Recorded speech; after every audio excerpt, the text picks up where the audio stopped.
It's time!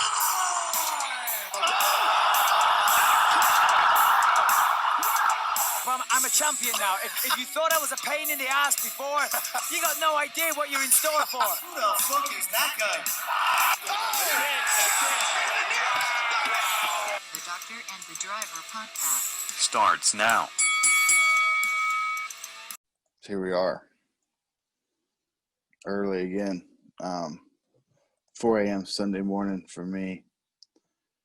7 a.m. for you. How late did you end up having to work last night? Midnight. Nice. Very nice. Ugh, and you get what time you going in today? No, I'm not. Fuck, we finished, so I don't have to do anything. Nice. Yeah. Nice. Watch some football. Some football? But this morning I got to watch some pretty good fights. Very entertaining card. Really good card. It delivered for sure. It delivered for sure, without a doubt. I don't think I watched any of the prelims. Maybe I did. I don't remember. Let me look at them. The first one I remember was the Darren Stewart fight. That was a good fight. Mm-hmm.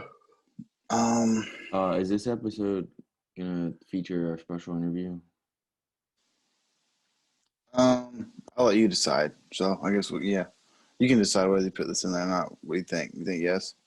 Yeah, because I don't know, it just makes sense too. So what? It'll be long. It's we've done 2.5 hour episodes, if you recall, Gage, from you just talking. Just talking. Yeah. Okay. Well then, let's go ahead and just let the people know. So, Alex and I did talk to Frank the Crank Camacho yesterday. Yesterday? No. 2 days ago. Yeah. Friday. Okay. So he had some fight predictions from this card. Guy. Way too nice. Super duper duper nice guy. I think you'll enjoy listening to his interview. He did pretty well on his fight predictions. We also got him to give some Adesanya Costa predictions and some Gaethje Khabib predictions as well. Breaking down a little bit. Pretty fun to listen to.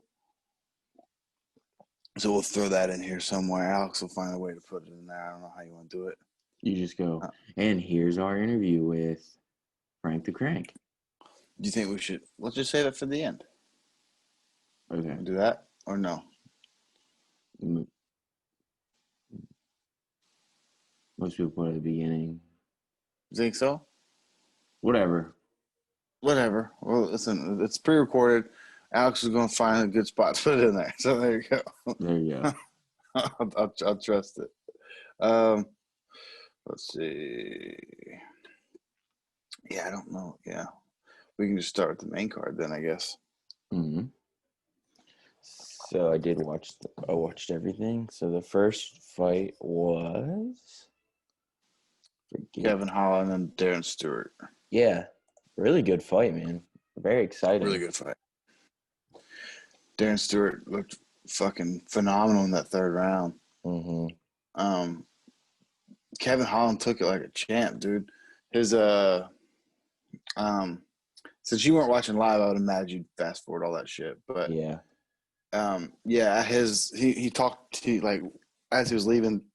Excuse me, as he was leaving the octagon, he was talking to Dan, and he was like, "Sorry about that. Like, we can run that back if you want." And then in his post-fight interview with John Anik, he was like, "Yeah, like, he beat me round 3. I was even kind of thinking, maybe it was a 10-8. We were going to get a draw, but I don't feel like I won. So like, I'd like to run that one back." So that was pretty dope. Yeah. I thought Darren Stewart looked really good in the third round, though. I was like, no, I agree with the decision. I don't think it was 10-8 worthy, but it was a good third round. But when you rack up those first 2 rounds, you can kind of have a shitty third round. Mm-hmm. You know what I mean? Yeah. But that was a good one. Yeah, they were throwing some bombs at each other. Yeah. Yeah. Yeah, it was a fun fight. It was fun fight. Every And fight on Frank this. Camacho called it. He did call it. Fuck yeah, he did. He called it was gonna be fucking a fire show. Fireworks or whatever. Yeah. For sure. He's not wrong. Dude, the whole card was so good. Like all the fights were great. So then we got. Then I watched the girl. Mackenzie Dern versus Randall Marcos. Terrible game plan for Randall Marcos. Well, how they started on the ground was Mackenzie Dern basically pulled guard. Like she slipped and fell, and then was like, "All right, well, this is fine." Yeah, for sure. Yeah. It was like a strategic slip. Yeah, it worked out for her. her. Like, well, we tried for 30 seconds. Well, what's crazy to me is that I heard Randall Marcos in an interview. I was like, "Yeah, I'm gonna look to use my wrestling and get some, pressure her, use my wrestling and take it to the ground." And right then, I'm like, "Well, that's a terrible idea. Like, why are you doing that?" Yeah, dude, I was pretty impressed with Mackenzie Dern just like climbing on her face. Yeah, dude, she's a beast, man. She's a 2015 ADCC fucking champion. She's like legit, and one of those. She's like legitimately one of the best female grapplers in the world. Yeah, and then she just worked it. Her fucking striking is not that great, I don't think. Her ground and pound looked good to me. I mean, yeah, I think everything she'll do on the ground is gonna look good. I don't think her. I mean, this might be controversial. I don't think ground and pound is like that technical. Yeah. I don't know how technical it can be. Like, well, it could be. You know what I mean? Like, makes it pretty technical. Yeah, I guess. I don't know. Like, I feel like I could ground and pound. The technical part is keeping them on the ground. Yeah, I think so. Like, yes. Sure. Okay. You're right. To not like lose the position or whatever, or while you're striking, I guess so. Okay, fair enough. But yeah, I even think Randy cracked her, like the short amount of time they had on the feet. I think Randy cracked her once, and I was like, oh shit, no, it was my first leg of my parlay, and then she slipped and fell, and I'm like, good. Stay down. God. Don't get up. Don't get up. Yeah, I can't believe Rand did you see that? The guy, who's that guy's name? Did you see that meme I sent? I didn't make it, but who was it? Who's that dude? I almost said like, who's the point guard for the Celtics? I don't know if he still is. I don't watch basketball. Ronaldo or something like that. Rondo. I think that's who it was. I don't know. But it was him like making a stank face, and it said watching Randall Marcos go right into Mackenzie Dern's guard. Like, what are you doing? But first leg of the parlay, I'll tell you what, dude, Jesus Christ. We talked about this at one point in time, and kind of like a broken record. A lot of people talk about it, but about women just having more flexible joints. Dude, Jesus I was going to ask you, how did it make you feel watching it? You know, yourself, horrible. For sure being armbarred. Were you just thinking, how is she not tapped yet? I've never been armbarred like that before. I don't know if I'd go back to the class or to the gym after that. I thought it was really interesting how like the only thing that didn't make her tap was like that one little leg movement. As soon as her leg got out, like that, like quarter of an inch. Because I was like, how does she do any more? I was watching. I was like, how does it get better? Like, I was like, what else can she do? Like, just like, and then her leg popped out, and I guess that was enough of that, like quarter of an inch, to be like, oh, now it hurts. Oh, it's a game of micro inches at that point in time. I think she was doing a good job rotating her wrist back and forth. So if you don't know, I always thought it was bullshit. It's definitely not bullshit. Like, you really need that thumb to be pointed up. You know what I mean? If your thumb's pointing in any other direction, it still hurts, but it's not on the pressure's not directly on the elbow. You know what I mean? So it'd be hard for me to show you, but like, you need my thumb to the sky in order to get my elbow hyperextending that way. If I can just twist my wrist a little bit, you're not putting all the. It's a lever, right? Like that's because if my thumb's down, how you go armbar me? Because now my arm is. You know what I mean? Does that make sense? That's a god awful way to explain it, but I think she was doing a good job rotating her wrist where her arm was tight. I still think the pressure was all on the elbow. But most of the time, like, it don't matter what the fuck you're doing to something. At that point, I mean, that was just ruthless. But yeah, I mean, it's crazy not like that she. in the UFC we've seen dudes like break each other's arms. Yeah, I don't know how. Yeah. It's something about women, and I don't know why. Because it's not like it's a muscle thing. It's a joint thing. So it's weird. You know, it'd be more. It'd be like if you said like women are harder to like, you know, calf crush or something, or I don't know. I'd be like, okay, that makes a little more sense. Or like an electric chair, like groin splitter type thing. Like, okay, they're probably more flexible. But what's weird that their elbows are. You know what I mean? It's just a joint. Yeah. But they definitely are. You don't really see dudes end up in those kind of situations. Yeah. Very No way rarely. that far. Like, yeah, we're like caveman. Like, this hurt, this not hurt. You know what I mean? Yeah. It was rough, and it's not like she fucking benefited at all from fighting in that long. I guess you get us talking about it, but she still lost, and I guarantee that arm was hurting today. Yeah, for sure. I would imagine it was probably popping a lot. I've had my fucking arm pop before once in arm bar, and it fucking hurt for like days after.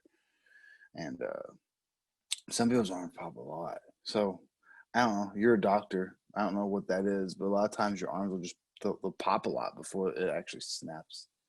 I don't know what that is, but it's probably not good. It might be the gas in there. I don't know. Not that good. It doesn't feel good. I'm not that kind of doctor. Doesn't feel good. Yeah, one time I just thought I was getting. It was a real little guy too doing it. A real little guy was trying to stack and pass.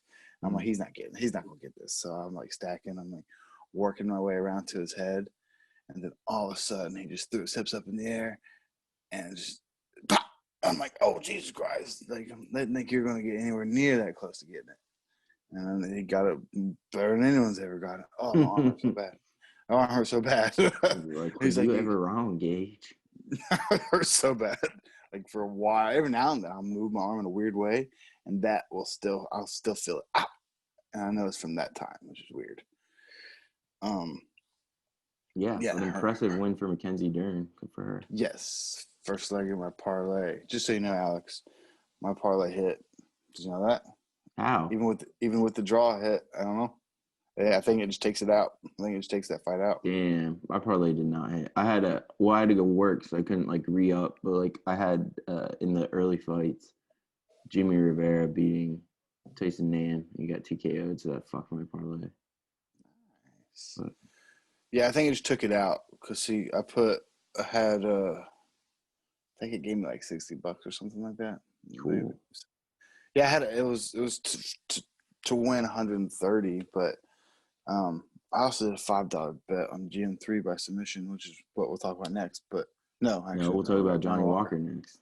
Johnny Walker next. So, anyways, my parlay, I won money. So yeah, so screw all you. Yeah, a decent amount of money. So I guess draws, which is good. Yeah, dude. Because I feel $60. Whoa. It might have been more. Take that bet slip to Vegas. You know. That's a lot for me. When I put $20 down, you know what I mean? $20 that's a good night. Yeah. I do it for fun. If I did it for big money, dude, I'd be fucking miserable. I'd be homeless. I'd be miserable. I just do it it just makes me root for my people more. Yeah, that's how I do it too. The fun way. So yeah, Mackenzie Dern first leg of the parlay did a great job, and then this fight did not go as I expected it. Dude, I was like, what the hell?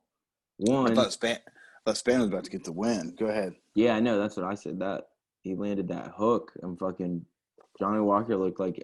I mean, arguably it could have been called there. We've seen it. Like, luckily it was not. He gooned his way out of the bottom, which was pretty hilarious. So he said in his post-fight interview, had to use my jiu-jitsu to get out of there. I'm like, dude, you didn't use any goddamn jiu-jitsu. You gooned your way out of there, dude. Gooned his way out of there with the fucking superhuman strength. Yeah, then they like both rocked each other. Yeah, that was weird. And then Span kind of just like half-ass went in for a takedown when he was kind of rocked, and then just got dude. Those elbows were fucking. Oh. As soon as that first one landed, I was like, oh shit. Yeah, once he started landing a bunch of those, I'm like, oh, they're gonna call this. They're gonna call this for sure. That's exactly how Greg Hardy beat some dude in that exact same fashion. Went in for one little shot and then just off to the side. Wow.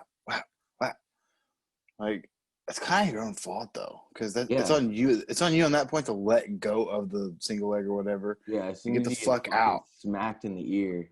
Yeah, because you can't defend yourself. Even if I've seen people like complain about those stoppages. It's like, well, they happen. So even if you're okay, you're just getting clobbered, and your hands are wrapped around the leg. You're not defending yourself. Like at that point, I think you could probably let go of get away from the takedown and just get out of dodge. Yeah, that's how Colby Covington got finished with Usman. Same fashion.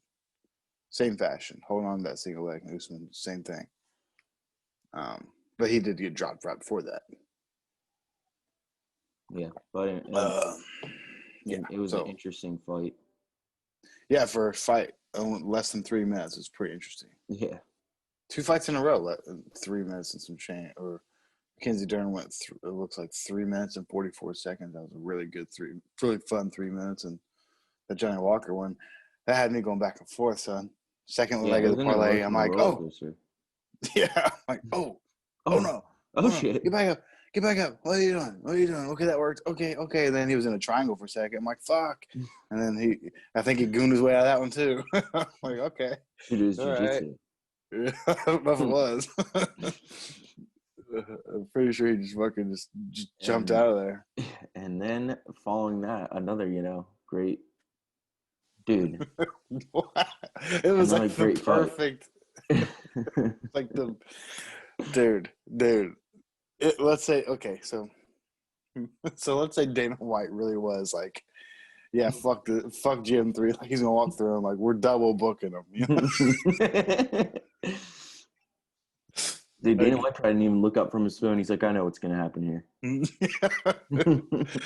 Oh my god, dude! They talk so much shit. Well, really, just Hamza talking all this shit at the press conference. It was fucking hilarious. And he was like, "You lose all the time. You lose all the time." Jesus. Oh, dude, it was funny. But he said he was gonna choke him out. I guess he didn't have to. Dude, I mean, literally, he threw one shot. Yes. He literally threw one strike.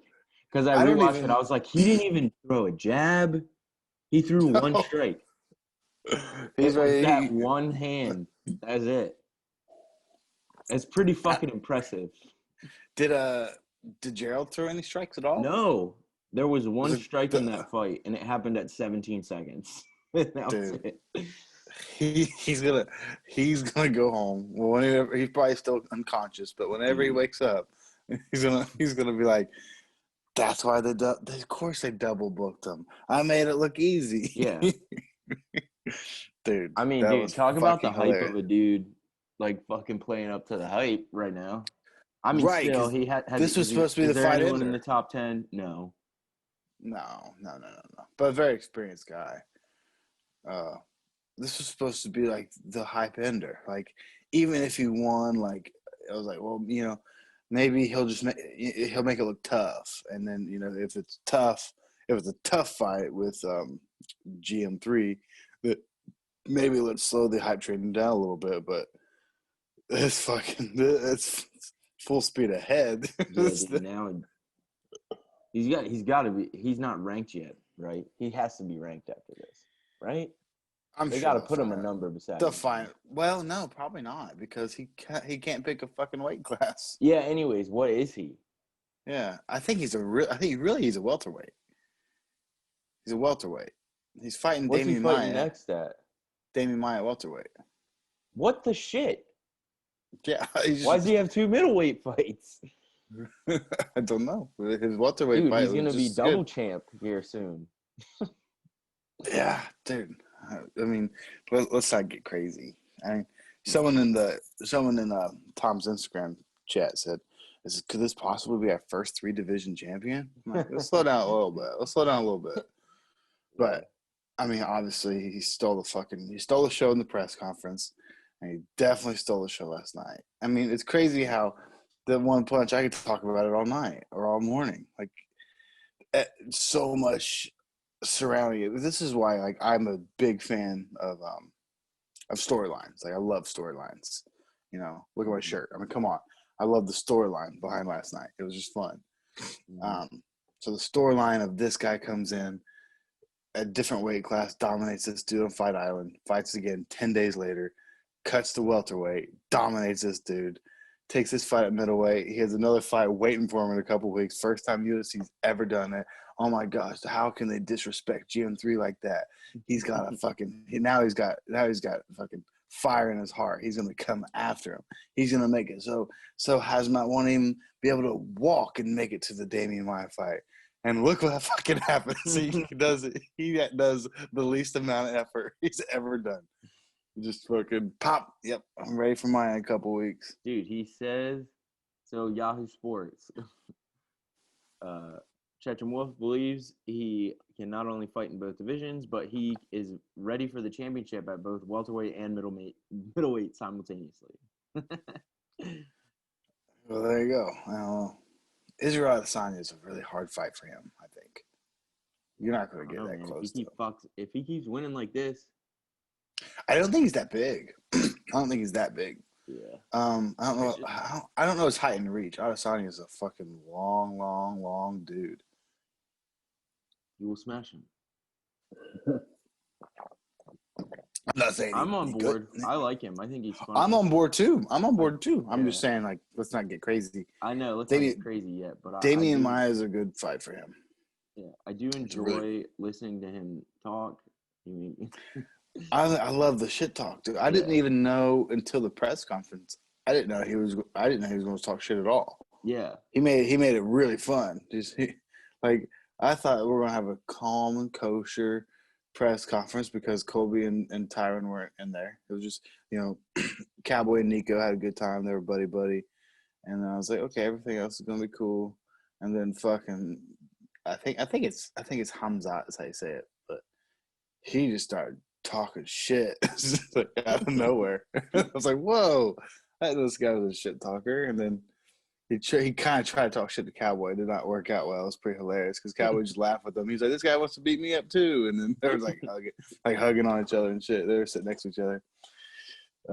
He's like, Cowboy, I'll smash you too.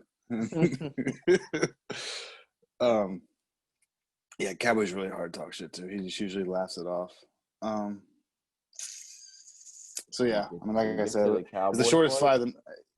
Yeah, we'll get there next. Shortest fight of the night. I could talk about it forever. What a great way. Like, there's no better way to come out and everyone thinks your hype train could possibly end. I mean, it's never been stronger now. Him versus Damian Maia should be good. I don't know. Does he really have that much power in his hand, or is that just a crazy, like, I'm not going to say lucky. Nothing's lucky, but was it just the perfect right hand? Like, I don't know. If that perfect spot. Right on the button. I don't know. Well, I mean, I don't know. I don't think most people are going to be terrified to stand and strike with them. And, Damian Maia is not really a striker anyway. He's a pretty good striker, but not the best. We'll see. Interesting fight. Mm-hmm. So then goes to an interesting fight. Now, I have some opinions on this fight. I watched this whole fight. This is probably my favorite fight of the night, I think. I thought it was a very entertaining fight. Good fight. I think Nico Price is hilarious. He is hilarious. Yeah, dude, and according to, since I guess we're putting at the end of the show, you guys will find out, Frank the Tank says Nico Price is exactly as he portrays himself. He literally is that weird of a guy. Like, I mean, I like it. I think it's funny. Like, you had two true fighters in there today. Guys that, like, just, that's what they do. Like, now, where I have issue is I think taking a point after 2 eye pokes seemed a little fucking aggressive. Like I think they should do it every time. Well, it just doesn't happen every time. How many fights have we watched where that never happens? I mean, you can't be accountable for other refs. You know, you got to do your job as a ref. That's fucking stupid. I thought at 2, I was like, all right, they're fighting. Like, three strikes, you're out. Okay, I think that's the common fucking universal rule. I mean, it's literally cheating. You know what I mean? Like, it's accidental. I don't think anyone goes in there. I mean, okay, Alex, you're a goddamn John Jones fan. No wonder you stand this way. Yeah. John Jones would have a 0 in whatever record if I post. I know, dude. Whoever the fuck this ref is, thank God he hasn't been in a John Jones UFC or championship fight. Fuck. John Jones would lose every fight. Yeah. That's what pissed me. That's why I was like, all right, we're in round 1 and that was 2 times. What the fuck?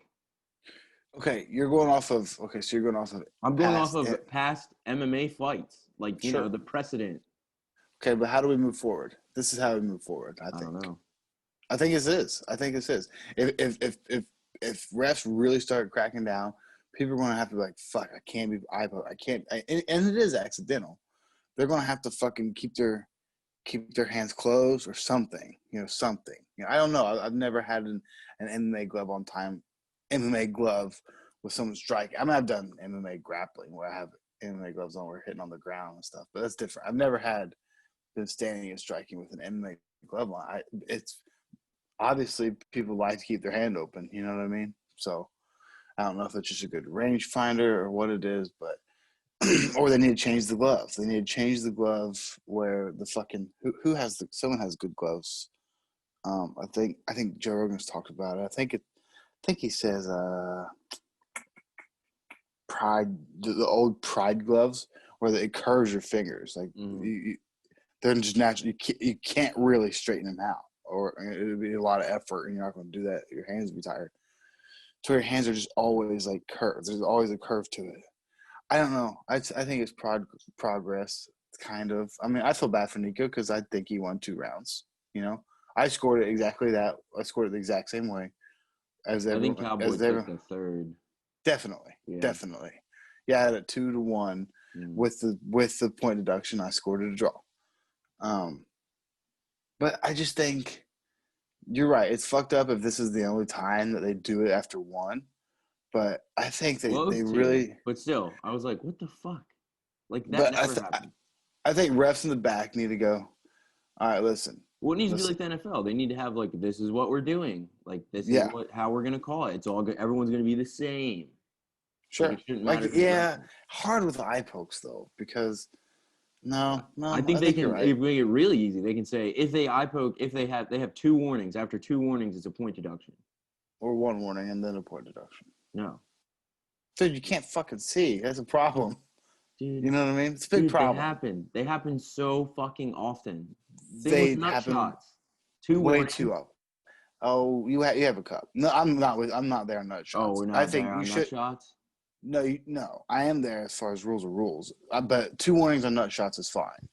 Because you have a fucking cup, dude. Michael Bisping talks about this, and he goes hard. He's like, people overreact. It's bullshit. You have a fucking goddamn cup on, and you have the option to wear a steel cup.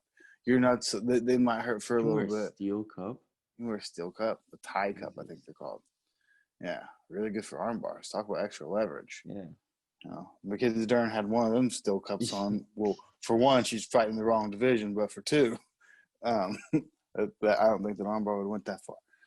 But I'm saying you're wearing a fucking cup. You know what I mean? Like, it's probably uncomfortable, but I think most people could shake them off. I think they're trying to do exactly that. Maybe they're trying to make the refs get a hard warning. Maybe they'll get a free extra point. You know what I mean? But they can't. I don't know. Tell me your honest truth. When you were watching last night, were you surprised when they go 1 point? Were you like, what the fuck? I was surprised. Yeah, I was surprised because you're right. It doesn't happen that often. Yeah, I think it that's should. Why I was like, what the fuck?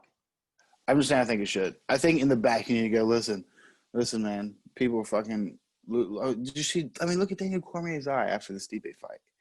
And, it's like he was goddamn cross-eyed. You just couldn't see out of it. Yeah, I know. That's why it's weird. A problem. Maybe they did decide that. Maybe that's what's happening. But it's a problem. That was like, what the hell? Yeah, exactly. Stipe murdered Daniel's eye. Okay, Dude, he didn't lose no fucking point.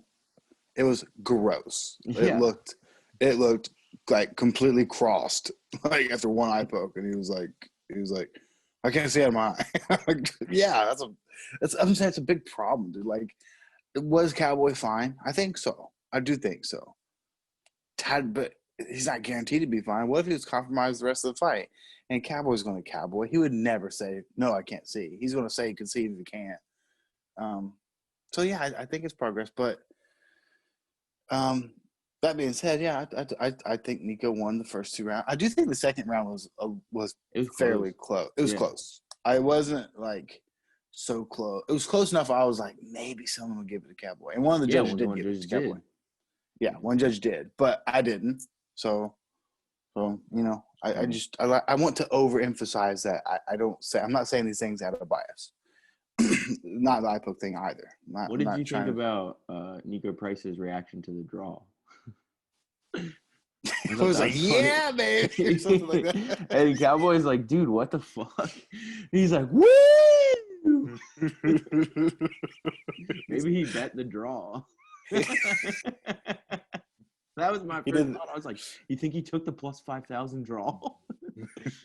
He did the eye poke on purpose. Yeah. He was like, all right, I'm gonna lose a point. I'm gonna knock out these first 2 rounds. I'm gonna do well. I'll give Cowboy the third. Yeah, just survive the third. I liked his reactions every time he eye poked him. Yeah. He's like, oh, I'm sorry, man. I'm sorry, man. And then even after he lost the point, he was like, sorry, man, sorry. Yeah, he's, like you said, 2 true fighters. I just think he loves being in there, you know. He didn't care it was a draw. He didn't care any of that. He just loves to be in there. And he was giving Cowboy a whole lot of credit in the press conference and his interviews before. He's like, this is a real legend. Like, I can't wait to share the octagon with him. So, yeah, I'm just trying to say I'm not trying to be biased at all. The second round was close. Someone gave it to I didn't score for Cowboy. I thought Cowboy needed a finish to win because, like I said, I did score to draw. And I thought he's landed some really good shots in the third round. Really good shots. And he backpacked Nico Price for a little bit. I'm like, maybe. He looked a little high. I was like, damn, maybe he can settle down and fucking start working some chokes or something. But yeah, I don't see how you could score that third round for Nico. I don't see how. I thought it was pretty clear, Cowboy. Good fight. That was probably my favorite fight of the night. It was good, great all around. It was fun. Yeah, a lot of fun striking exchanges. Nice, fun fight to watch. Yeah, Cowboys back, baby. I'm telling you. You can't look at the record. You know, I've said it before. I think he beat Anthony Pettis, and even if you think Anthony Pettis won, it's a really, really, really close fight, a really good fight. And then after last night, and I don't think Cowboy's done. And I definitely don't think he's chinny because he took some big shots in the early, big shots early. I'm like, God damn it, no. Oh, he's about to get dropped. Oh my God. And then he hung in there. He's got chin. You know, not when Conor McGregor hits you, but Conor McGregor, does that to a lot of people. All right. So main event. You're wearing the T-shirt. I'm wearing the T-shirt. I'm a storyline guy. It was exactly what everyone thought it would be. It couldn't have been. The only thing different, in my opinion, is that Colby didn't put. This is hilarious. I'm about to say like a negative thing about Colby winning every round dominantly. He didn't put as much pressure on Tyron as I thought he would, honestly, which is kind of a shot at Tyron Woodley because I feel like he gave Tyron opportunities to do stuff. You know, usually he's just overwhelming you, just won't stop. He stayed at range a little bit last night. He stayed at some range, and God damn, he landed some good shots. Colby Covington's striking has never looked better than it did last night. Never. Not even close. Like he's made waves in the striking department. He beats Usman in the rematch. You think that? If they get it. I don't know if they'll get it. I also think Gilbert Burns might beat Usman. So after last night, I think so. I've never seen a striking look that good.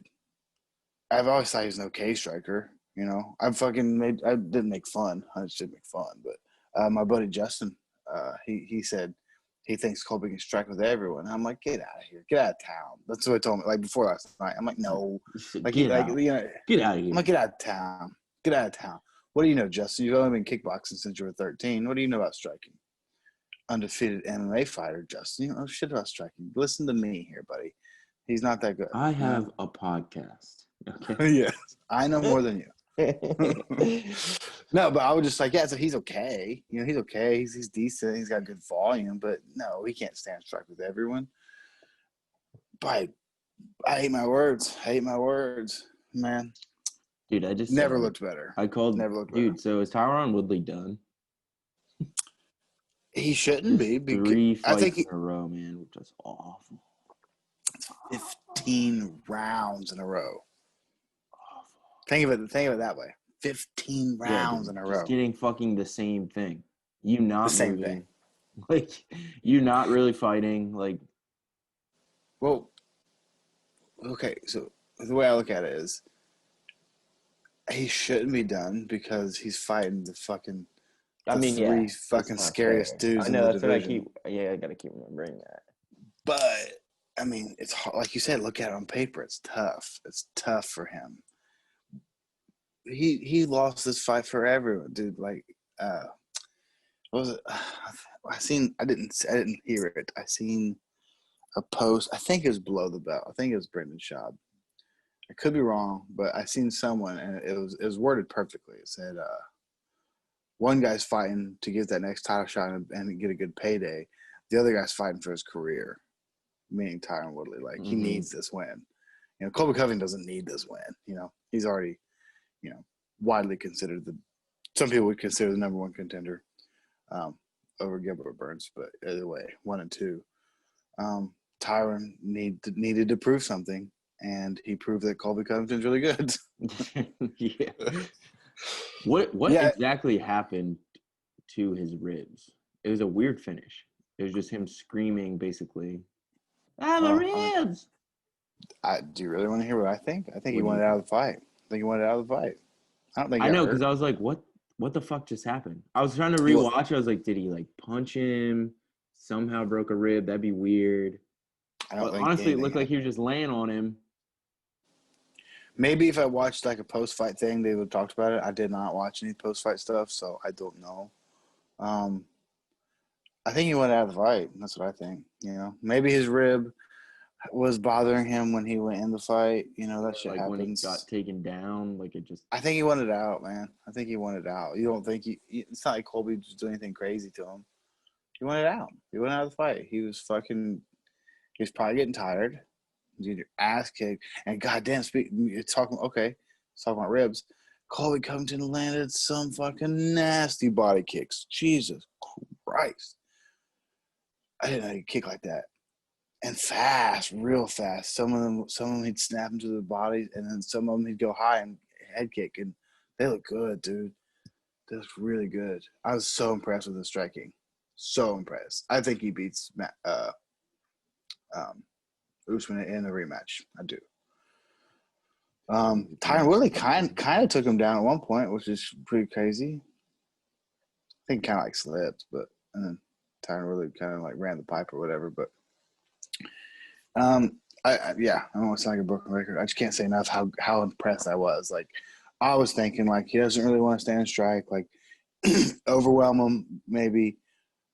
Flurries of punches, get him to the fence, take him down over and over and over, rinse and repeat.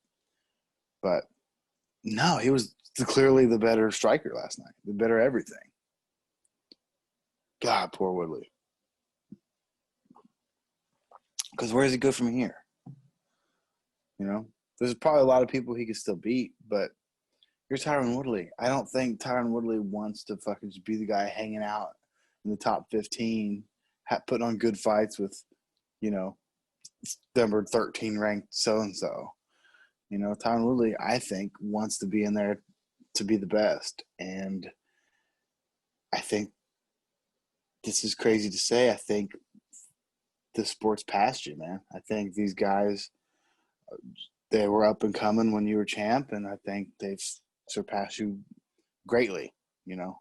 I think he can still, like, I guarantee you give him, you know, some other dude drop him out of. If he give him a non-top 10 guy, I'm sure he'll do great. But like that's what I'm saying. Yeah, he's down. He's a gatekeeper now, man. He'd be a gatekeeper. That's where he's at. He could be a gatekeeper, but what I'm trying to say is, I don't think that's what I don't think he wants to be. I think he wants to hang in there with the best. And if you do, then maybe it is time to hang it up, because I think these guys have just passed you. You know? Yeah. He's 38 years old. He's 38 years old. Yeah.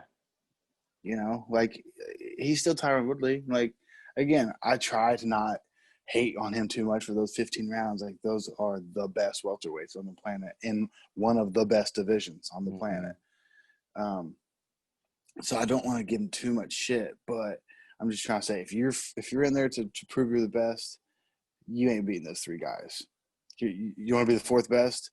I don't think he beats fucking Masvidal either. So, or Leon Edwards. So put him out of the top 5. Okay, outside the top 5, he'll probably do well. Give him a Wonder Boy fight again. There you go. No one wants that. They already fought twice, but I don't know, man. I don't know. He's never beating those three guys. He's never going to beat Gilbert Burns. He's never going to beat Usman. He's never going to beat Colby Covington. So why stick around unless you want to be the gatekeeper? I think Masvidal. I think maybe Masvidal beats him probably. I think, and I think Leon Edwards beats him too. I think that's your top 5. I don't have the rankings in front of me. I would assume that's your top 5, but yeah, I don't know. I think if you're okay with just putting on fights and making money, then keep fighting. Fight in the top 10. Fight in the top 15. But if you want to claim you want to go get that belt, don't stick around. I don't know what you're going to. I don't think you're beating those dudes. Yeah, I have to tend to agree. God, Colby's striking was so impressive. You okay? I'm just impressed. Keep thinking about it. Yes. I kept thinking, don't stand at range. Woodley's got a big right hand. And you're an okay striker. That's what I had in my head. I was wrong. Turns out he's a pretty damn good striker. Yeah. So I did think he almost got guillotined at one point in time. Dude, I thought that too, but no. I was worried. I'm like, no.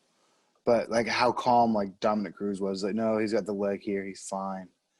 And then I was just thinking Travis. I'm like, but guillotines are so easy. He's just gonna get it. That was a joke, but guillotines aren't that easy, people. They're not that easy. That's why we have guillotine specialists, like Marcela Garcia. Oh. So next week is UFC 253. Do you want to?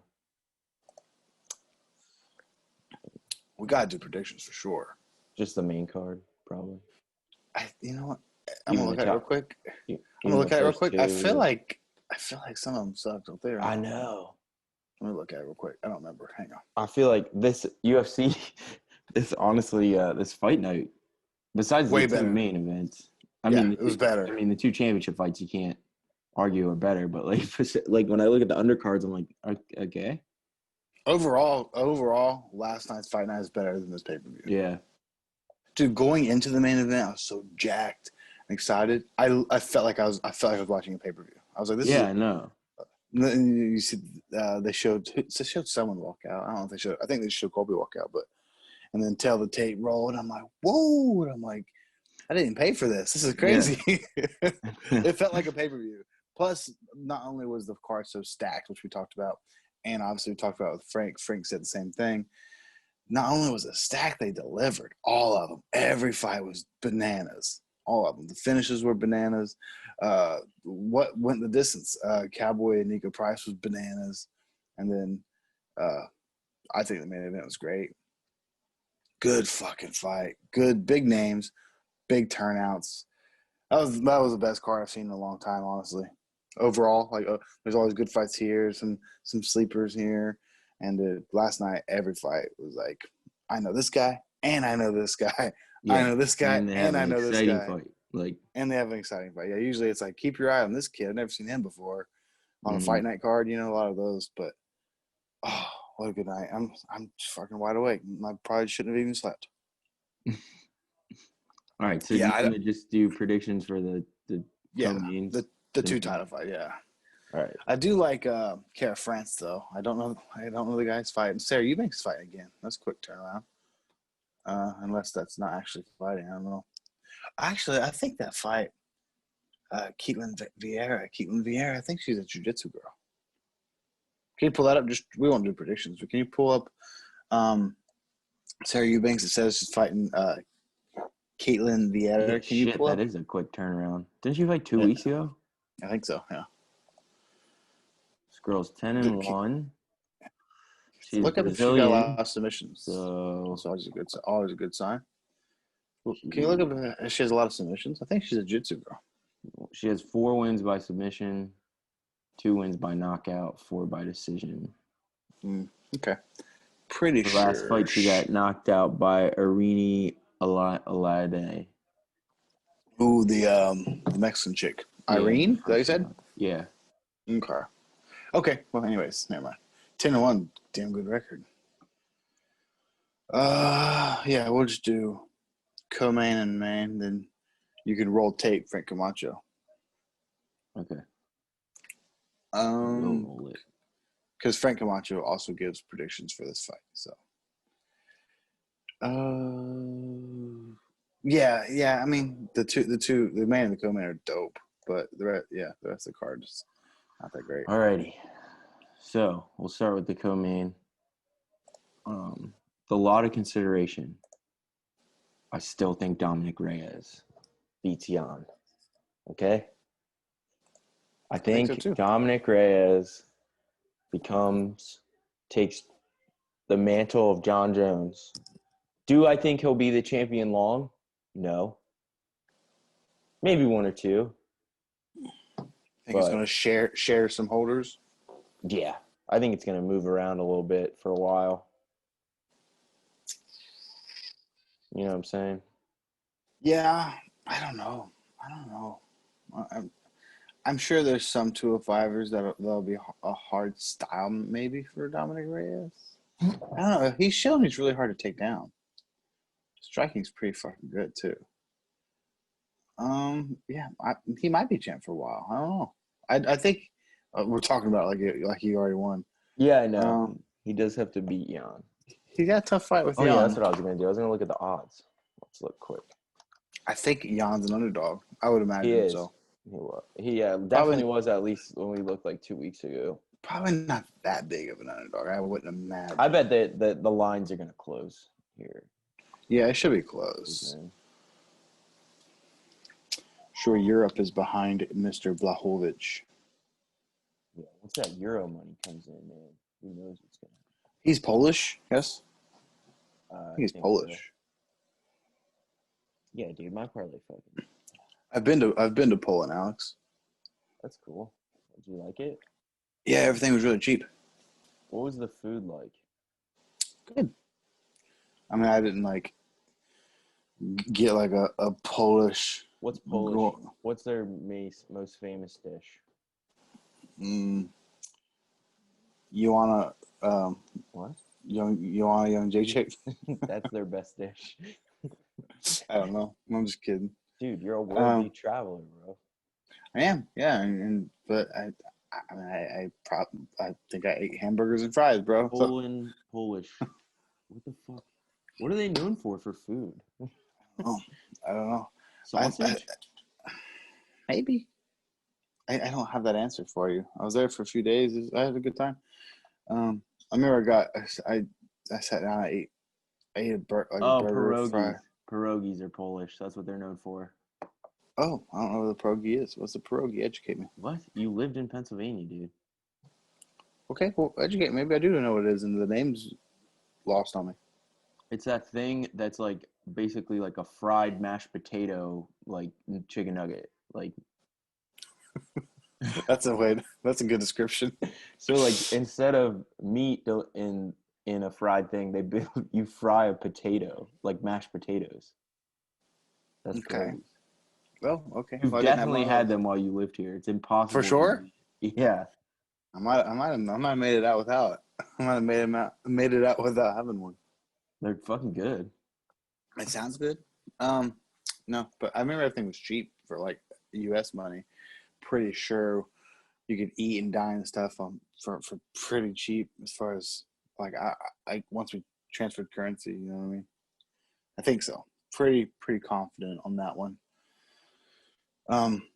What was weird, Alex, real quick, and then we'll get back to the fight. What was weird is when I went to Israel. When I went to Israel, we transferred money. Everything there, like the way their money works, everything is like thousands of dollars.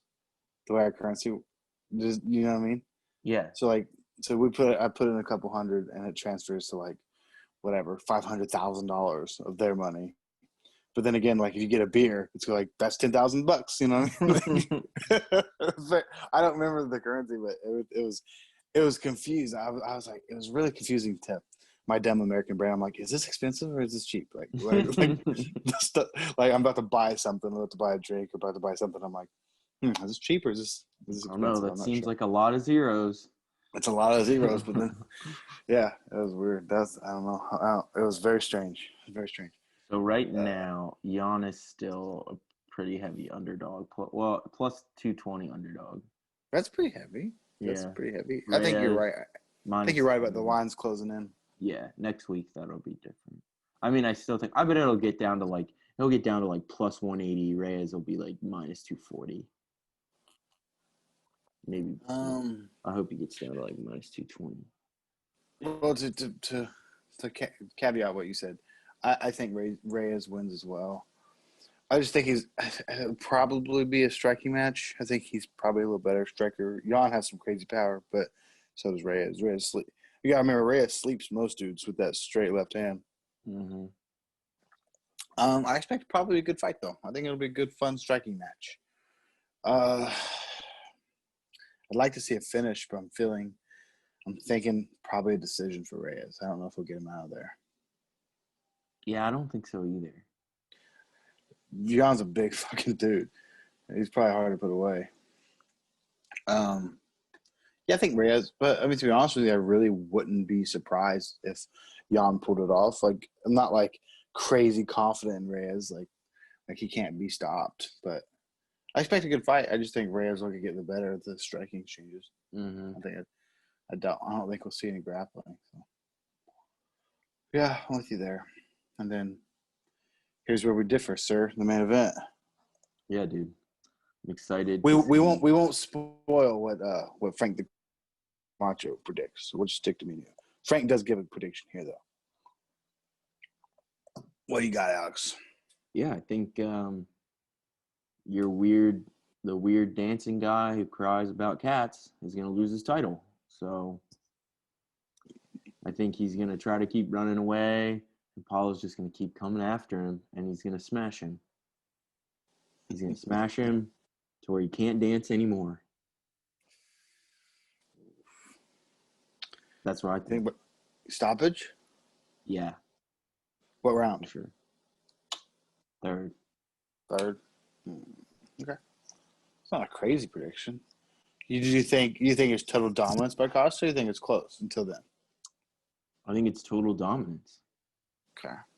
Because no, I don't know. I'm sure Adesanya will get some counters in there, maybe a couple. Okay. I think the first couple rounds will be close as well. I'm not even gonna say Adesanya will win the first two rounds necessarily. I think they'll be close. I don't know who's gonna win, but I don't think it will matter because I think after round 3, maybe including 3, 4, 5, definitely 4 or 5, I think Adesanya comes alive, and I think Costa is going to put in a lot of effort to try to get him out of there. I think he's going to retire. I don't think Costa's ever seen a round 4 or 5. I think he's only been 3-round fights. And he fought Romero really hard, and he was pretty fucking tired in the Romero fight after 3. So, and Adesanya went 5 hard rounds with Romero. Ha ha ha ha. That was a joke. He did go 5. Watched. Oh no, Stipe and not Stipe. Francis Ngannou and Derek Lewis is the worst fight of all time.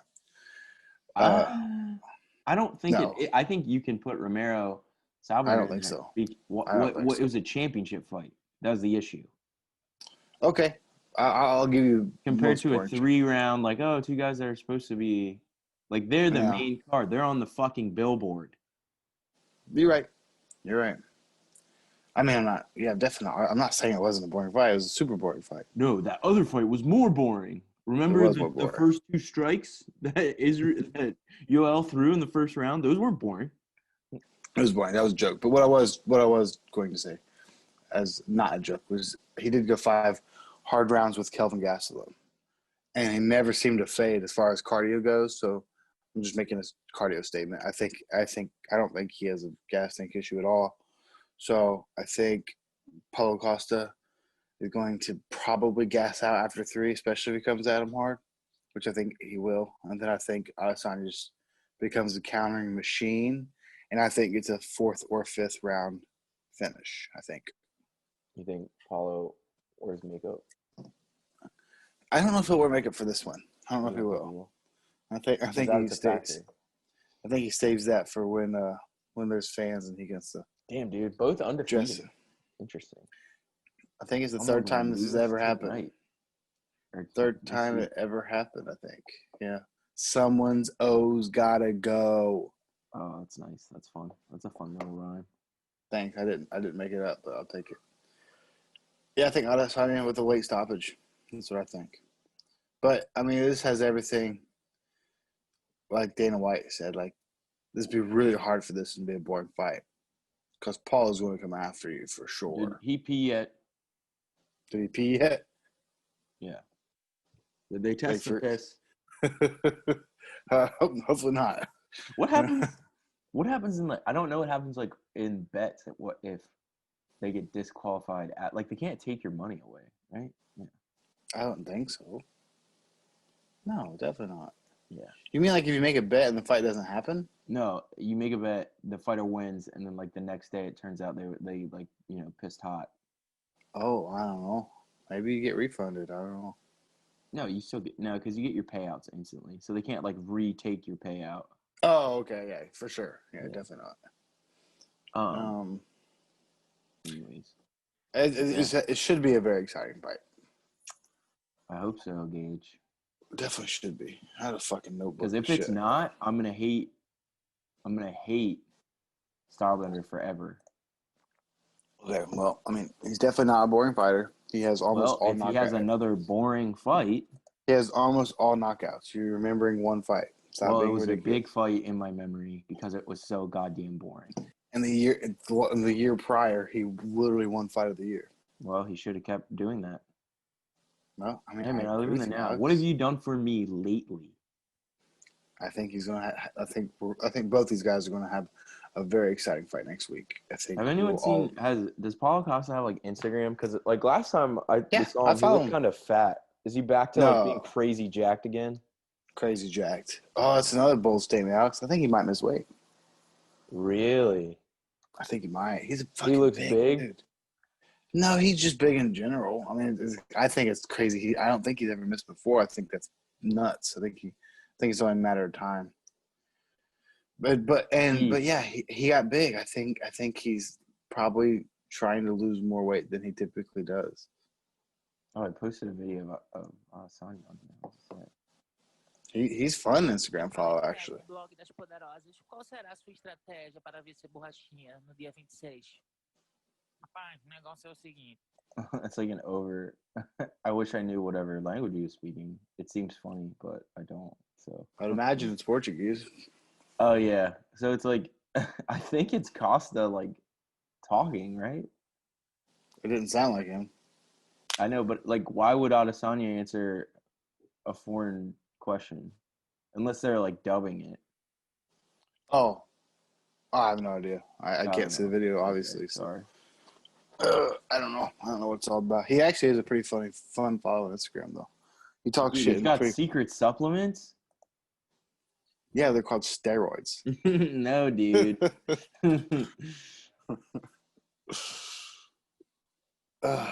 I'll tell you what. Oh, I yeah, think he's back to not being fat, everyone. he's not fat anymore. He was coming off of bicep surgery. He's probably not doing shit for a little bit at that point in time. Yeah. We gotta stop talking about Romero being the specimen, dude. I think Costa looks better than Romero. I mean, Romero's 700 years old, but he's a vampire. Everyone knows. Yeah, no, he's just Cuban. That's it. That's the new vampire. Cuban's got the genetics. Should be a good fight. What's the next week after that? Holly Holmes fighting the Mexican chick, Irene. There's no fights on the card except for that one, apparently. That's not. Are you looking at Google? Yeah, is that the first Fight Island fight?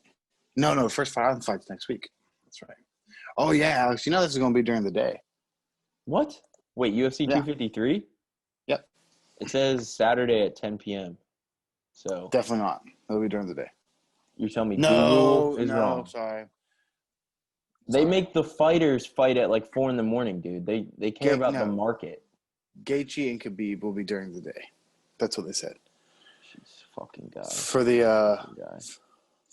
like UFC Khabib's fan. Yes. Yeah, that'll be like during the day. It doesn't have for us, for Americans. Yeah. Well, Dana made an announcement that it will be. Like on a Saturday? Yeah. Why would he do that? Well, you got a lot of Russians and people who want to watch, man. Well, fuck them. College football's on. Well, I'll tell you. I'm not making these things. They need to put me in the marketing department. They should. Dana White, it's time to have a conversation with Donald Cerrone after what the fuck? What? What you you saying? looking at headlines? Dude, just looking quickly, the fight night, Ortega June's pretty good. Ortega Korean Zombie? Yeah. That one, I like how that one's like 3 weeks away and it already has like a full card on it, but the Holly Holmes one doesn't.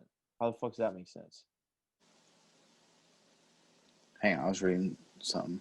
Oh, you're ignoring me? Okay. All right. I think he's going to cut Cowboy. No fucking way. He said, I thought it was a draw too, is what Dana White says. He was on his way out in the first 30 seconds in the first round, but he falls way back. He's tough. He's durable. I love Cowboy. It's going to fucking crush him and break his heart. It's time to have a conversation. I need to talk to him. He and I need to have a conversation. Oh. I mean, what are you going to do? He said, let's talk about stopping, Dana White said. I don't know, man. I've got to have this conversation to him and see what he says. I already know he's going to say, I don't want to stop, but we have to have the conversation. He looks good. Maybe he just doesn't want Cowboy to get taking damage at his age. And obviously he fights every, 36 hours pretty much. All right, let's read through these headlines quick. Then I had something I wanted to say. I had it written down in my notebook. And I don't have my notebook. I don't know where it's at. I don't know where it's Colby at. Covington gets a phone call from Trump after the Woodley win. I heard that. It was actually pretty hilarious. Yeah. He was like a little kid, dude. It was fucking cool. I mean, it was cool in a great. Yeah, that's pretty good. That was pretty good. He put him on. Megan O'Leary was like, "Let's put him on speaker," and he put him on speaker, and he was like, "That was a great job, Colby. I can't believe how you make it look so easy. You're the greatest." He said he goes. I was doing something with like 5,000 people, and I said I got to get out of here and watch Colby fight.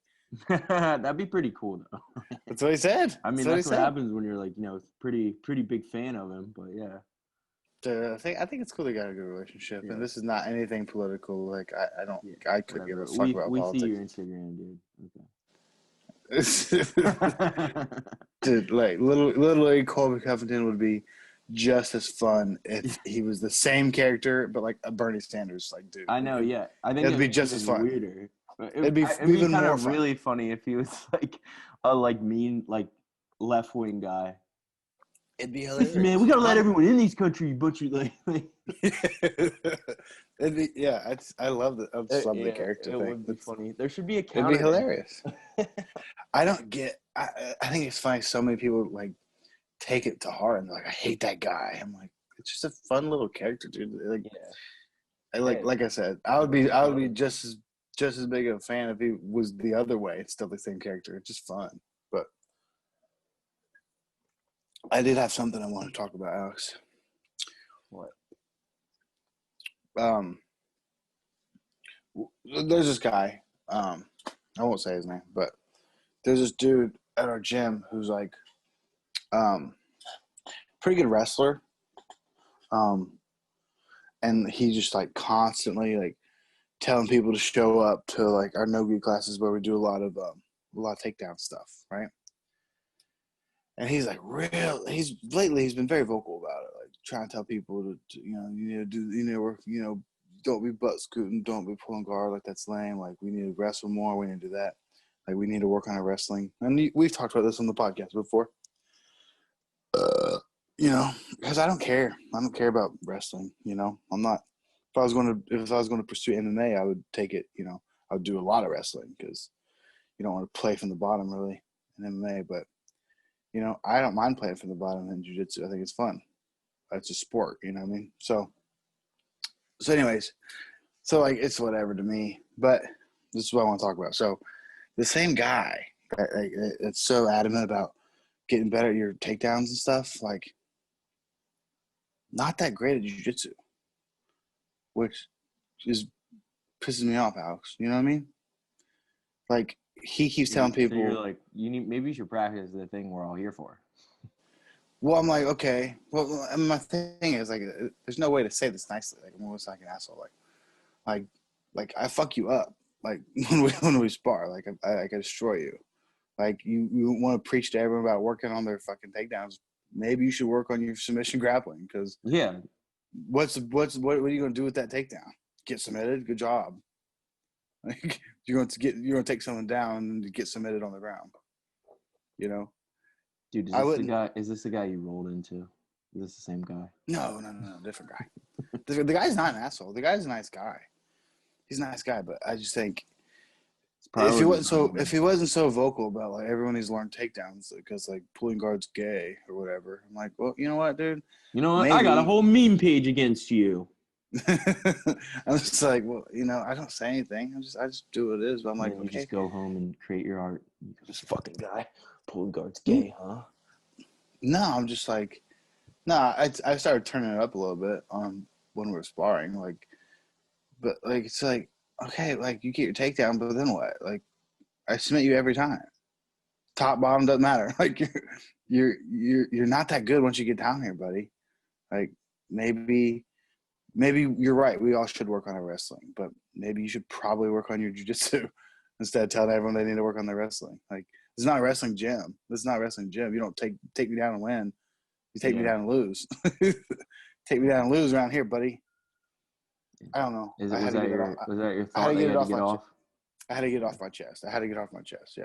All right. I didn't see anything else in MMA news particular. I mean, the news is the fights were really good. Oh, dude, talking about no news. Michael Chandler signed by the UFC. We talked about that in the interview that people will about to hear. We talked about that. It's true, we did. Well, we did actually talk about it. So yeah. We'll save it for Frank Camacho because he has some good things to say. But that is big news, though. I mean, he's a Bellator stud. I did see some crazy stats saying that Bellator fighters that came to the UFC, like their combined record is like 21-29. Not that great. So, dude, we'll see, man. We'll see the ultimate fate. Travis will start texting you. Go, I fucking told you, dude. Yeah, I mean, like I said, I'm 97% in agreement with Travis. I think UFC does have there is that most of the best fighters. 2%. I think there's a few studs in Bellator that would do well. Because so my whole thing is Justin Gaethje is the prime example, like of guys that were champions in other divisions. Like, well, maybe they probably can't hang in the UFC. Well, yeah, it's just like college football. If you think about the guys that went to like D2 schools that can make it and become like Pro Bowl NFL players, like that, it happens. Like dudes who dominated the shit out of Division II, and they're like, well, they wouldn't play with the big boys, and then like some of them can. Perfect example. Yeah, well, Justin Gaethje came in. He was the World Series of Fighting, which is they just changed the name to PFL. So he's basically the PFL champion, undefeated. He came to the UFC.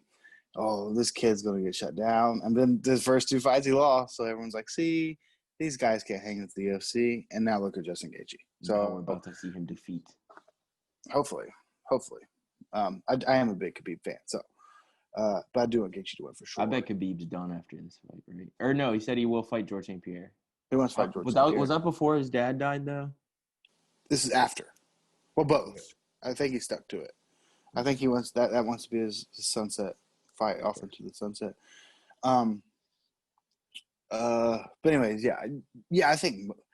I don't think it's a coincidence that when a lot of people leave the UFC and go to Bellator, they win a lot. I don't think. Like Kat Zingano, I think just had her first Bellator fight this week, and I think she won. Sergio Pettis, Anthony Pettis' little brother, went to Bellator. I think he's 2 or 3 fights in a row he's won. I think he's won all of them. So I don't think it's like a crazy coincidence that these guys from the UFC leave or get cut and they do well. Like I think Corey Anderson will probably be their next light heavyweight champion. You know what I mean? I think so, but that doesn't mean they don't have a champion. Like Patricio Pitbull's a fucking beast. I think he'd do well in the UFC. I think Michael Chandler would do well. So now we get to see one of the crossovers. Let's see. Yeah, he's one of their better fighters. He wasn't the champion, but he's definitely one of their better fighters for sure. Patricio Pitbull is the double champ over there, 45 and 55. But Michael Chandler's definitely a stud. A lot of people talking maybe USADA and he will not get along. That's just what I'm seeing. People thinking he's having a little Mexican supplement help. That he's pretty jacked. Might piss hot Alex. We shall see. I got that.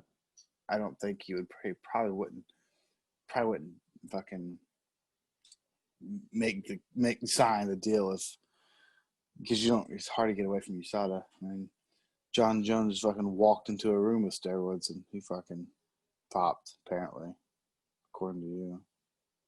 What? It was Trace Elements, bro. He took a dick pill. I know. I think that's exactly what it was. I do think so. But yeah, stop eye poking though. You know what I mean? Yeah. Jason Herzog's going to start taking points, son. Yeah. I think that's what it was. Right. Anyway. So next, right, so we have our interview next with Frank the Crank Camacho, super cool guy. Hope you guys enjoy that, and that's all I got. Peace out. Love you. Bye. Love you. Peace out.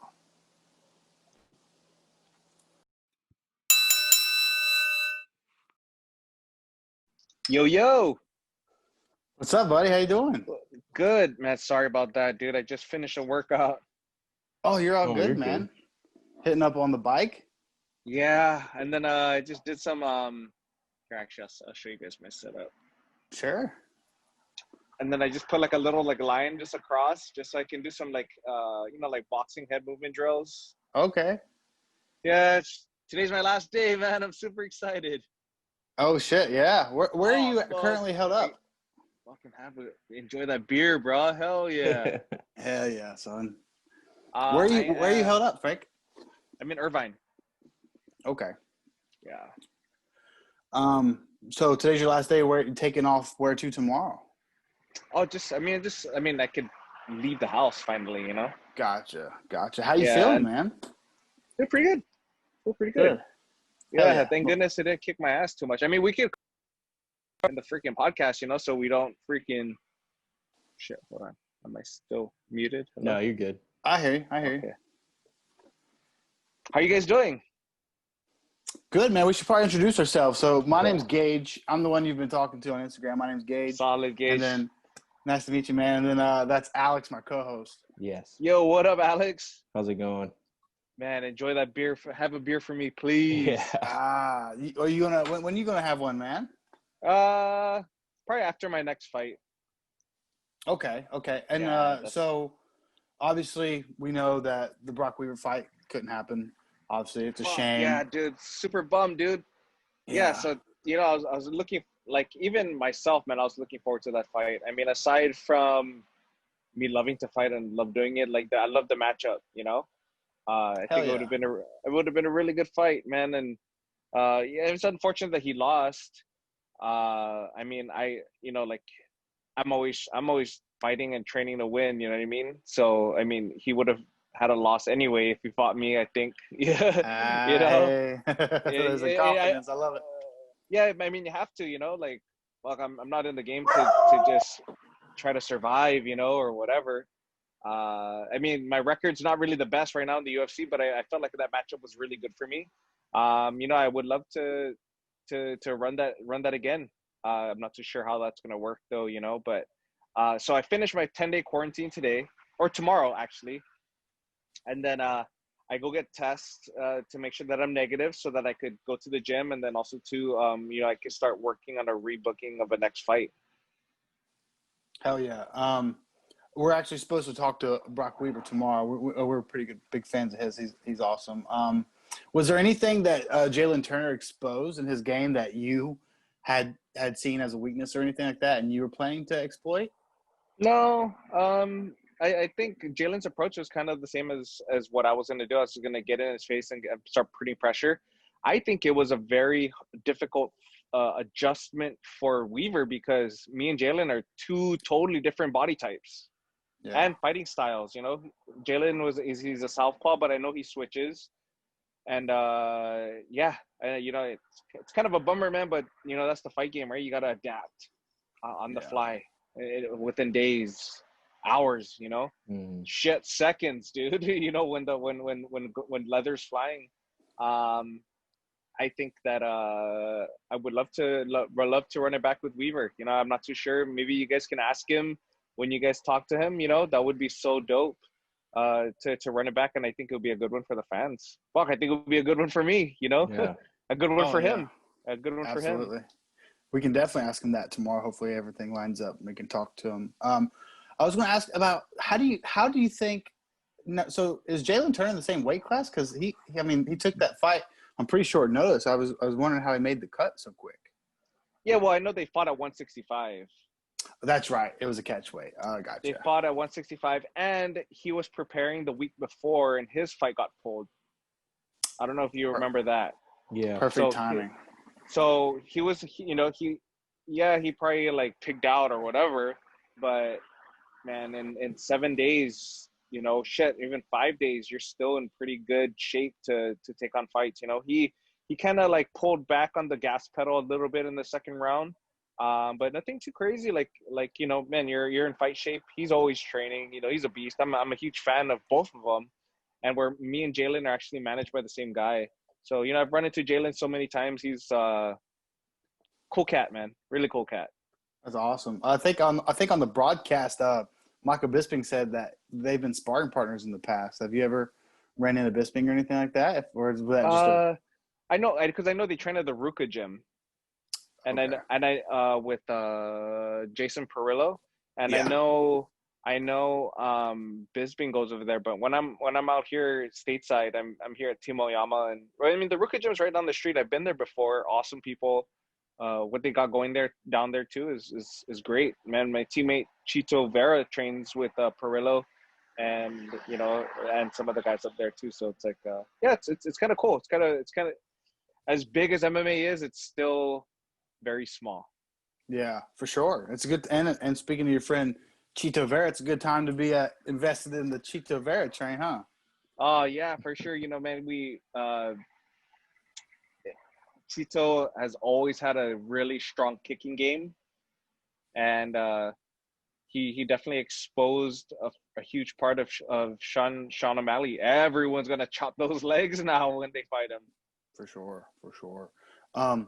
Alex, you got anything? I don't want to talk Frank's ear off too much. Well, yeah, I was just curious now. I know, like, obviously, big bummer you're preparing for a fight. I was just curious, like, we don't really know, like, when on our side, not being behind the scenes, we just kind of see, like, your, like, fighter gets pulled. Like, is it you go in, you get tested, it's like 2 days later, and then you just kind of get a phone call? And was it, like, in your situation, you said it didn't hit you too hard. Did you feel totally fine? So it was kind of just like a shock of, like, oh shit, I'm done? Yeah, so what happens is prior to fight week, a few days, like a week before fight week, you take a test so that you can go to fight week, so you take a test. Obviously I was negative, so I was able to go to fight week. I upon arrival that Tuesday, I took a test in the like in the afternoon when I arrived, and then I got my results back. So after you take that test, you have to self quarantine with you and your teammates and your coaches in your room for till they get the test results, which is usually in the morning. And unfortunately, that morning I got the call. You're like, hey, Frank, your results. I mean, your corner came negative. Even though you're training with them, freaking weird. My results came back positive that morning, and I needed to come back in that same morning to take a retest just to make sure that I was not a false positive. So I took that test that Wednesday, the day after, that morning. They rushed it to the lab, and then I got a call in the afternoon saying that I got a double positive. So the protocol that I had to go through was I just had to stay in my room. I couldn't leave. The UFC opted, or they gave me the option of either quarantining. Is that even a word? To quarantine at home, or sorry, to quarantine at a hotel for 10 days in Vegas, or get me a rent-a-car so that I could drive back to my residence. And luckily it was only in California. It was only like a 4-hour drive because I can't fly, obviously, because I have COVID. So I drove to Irvine and just self-quarantine at, my residence here in where I'm staying at in Irvine. Thank goodness it wasn't a bad drive. Yeah. I was just curious, did you feel bad? Because I feel like for me, it'd be such a mental thing to get over if I felt completely fine. But I'm just bro, dude, I could have fought that, I was Yeah. watching the fight that week, that Saturday, and I was like, damn, man. Oh, I could be fighting right now, and I just got over my runny nose, you know what I mean? And I like a little sore throat. Because usually when we go into Vegas, Vegas is dry. Vegas is like a desert, for those that have never been there. It's dry, especially coming from like the islands where it's super humid, you know what I mean? So every time I get to Vegas, my lips are always chapped and my throat's always dry. So I thought it was kind of, it's whatever, it's like, it's just typical trip to Vegas again. And I felt good, I mean, during the 10-day quarantine, being positive for COVID, I don't know if it's just in my mind or whatever, but I definitely felt my body fighting something off. Thank goodness I was healthy. You know what I mean? Mm-hmm. I'm hydrated. I'm eating good. I'm the worst COVID freaking host to be at the end of fight camp. You know what I mean? I'm like a tip-top shape. My weight's low. Everything is perfect physically, right?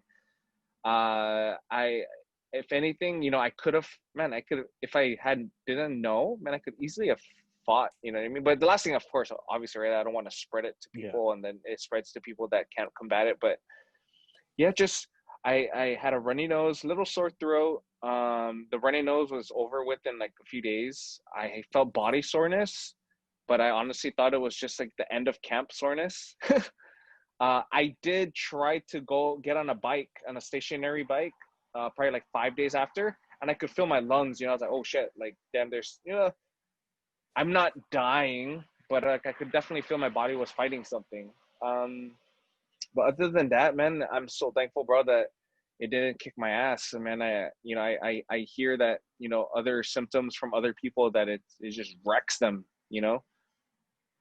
so maybe I got a real shitty strain, or I'm just freaking badass. I don't know. But it's such a bummer though. Such a bummer. And at first when I first initially found out that I was positive, dude, I was kind of like, oh shit, kind of like, fuck, dude, like almost like starstruck, Mm-hmm. because it was kind of like meeting like for me, all-time greats like Anderson Silva for the first time, I was like, oh shit, I got COVID. Holy shit, it's Anderson Silva, like, whoa, like, wow. And then when you really just meet Anderson, he's just a freaking normal guy from Brazil that loves training and loves to fight, he's just a regular dude. And that's kind of how my thoughts were with COVID, I was like, fuck, man, this thing's really nothing, dude. It's like, there's so much like unnecessary fear backed behind this thing that's shutting down economy, shutting down countries, dude. You know, I mean, you ask any frontline worker, right, about their experience with COVID, oh, it's gonna be horrific. Like, man, so they're dealing with it with the front lines. People with underlying conditions are dying. You know, it's in drastic, crazy ways. You know, I'm not no medical professional, whatever, but my experience with it is just kind of like, damn, dude, this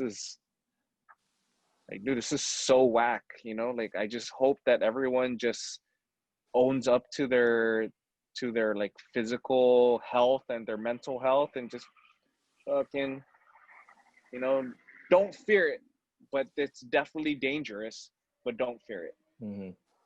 Wise words. Yeah, man, we're both happy that you got through it with no issue. Always good to hear. Sounds like you're gonna come out. Sounds like you're feeling good now. Yeah, but actually, I just finished the workout right there with the bike and like some head movement drills. I'm just so excited to get out of here and freaking run outside. You know, you need to ride the bike outside. You know, but man, it is what it is. And if anything, it was a good little 10-day little thing. You know, camp was good. Maybe it's kind of like a blessing in disguise in the sense of I have more time to prep. You know, I kept my weight down during quarantine. You know, Uber Eats was killing me the first 2 days. Yeah. I was like, oh yeah, man, online freaking shopping for food, dude, was wild. And then I was just like, you know what, I got back on it. Working with my nutritionist, you know, kind of just got back to my oatmeals in the morning and, you know, a lot of fruit and veggies and just back on it, man. Just trying to stay. I just can't wait to get back in there, you know, so I can get back home to my family, man, and my island. Yeah, man, for sure. So let's say, assuming after your quarantine you get tested again and everything's good, you're good to go. If you're trying to make a quick turnaround and fight again, are you probably going to stay where you're at, or do you plan on flying back home first before you take another fight? So right now, if I fly back home to Guam, I have to quarantine in a hotel for fucking 2 weeks, dude. Ooh, wild. It's wild. Like there's a lot of lawsuits going on right now. It's wild, and it's like, man, I'm gonna be stuck in quarantine for over a month if I go back home. You know, so I was talking to the wife and better be out here in training and try to schedule my next fight. You know, maybe not in the next week or 2 weeks. You know, I want to get some gym time, of course, right? Because I've been out for 10 days, but definitely in the next month or so. Hell yeah. Hopefully not longer. You know, hopefully not longer, man. I miss my family and I can't wait to get back home. Mm-hmm. Absolutely. So I think you mentioned this already, but I'll ask again. So you're keeping your weight's good. Like if the UFC said, "Hey, 2 weeks, we're ready to go," you know, you'd be able to make a good cut and all that stuff. Yeah, we'll be able to be good.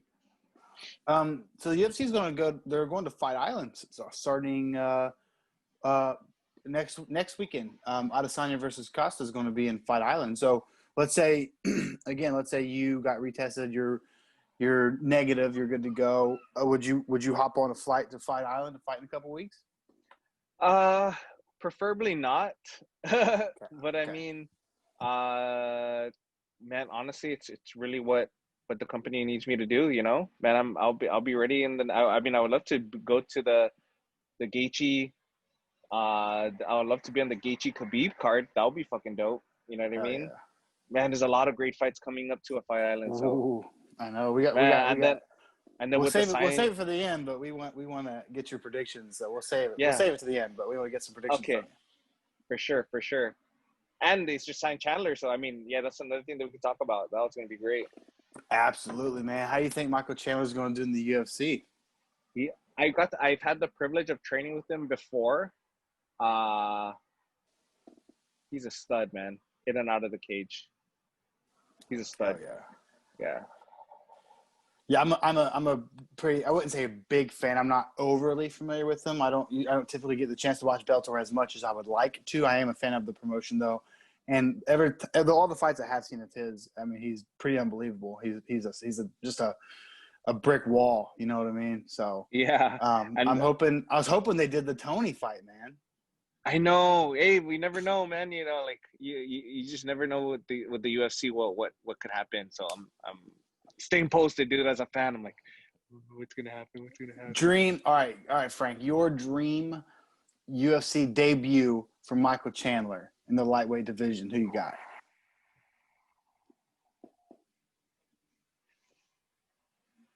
I would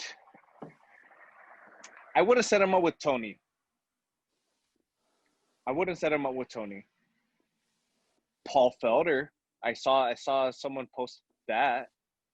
That'd be fun. I would Paul Felder. I'd love to see him against like a Drew Dober. That would be a good fight. Sure. You fought Drew Dober, didn't you? I did. Okay. That was your debut, yes? No, my debut was against the Leech, Li Jingliang.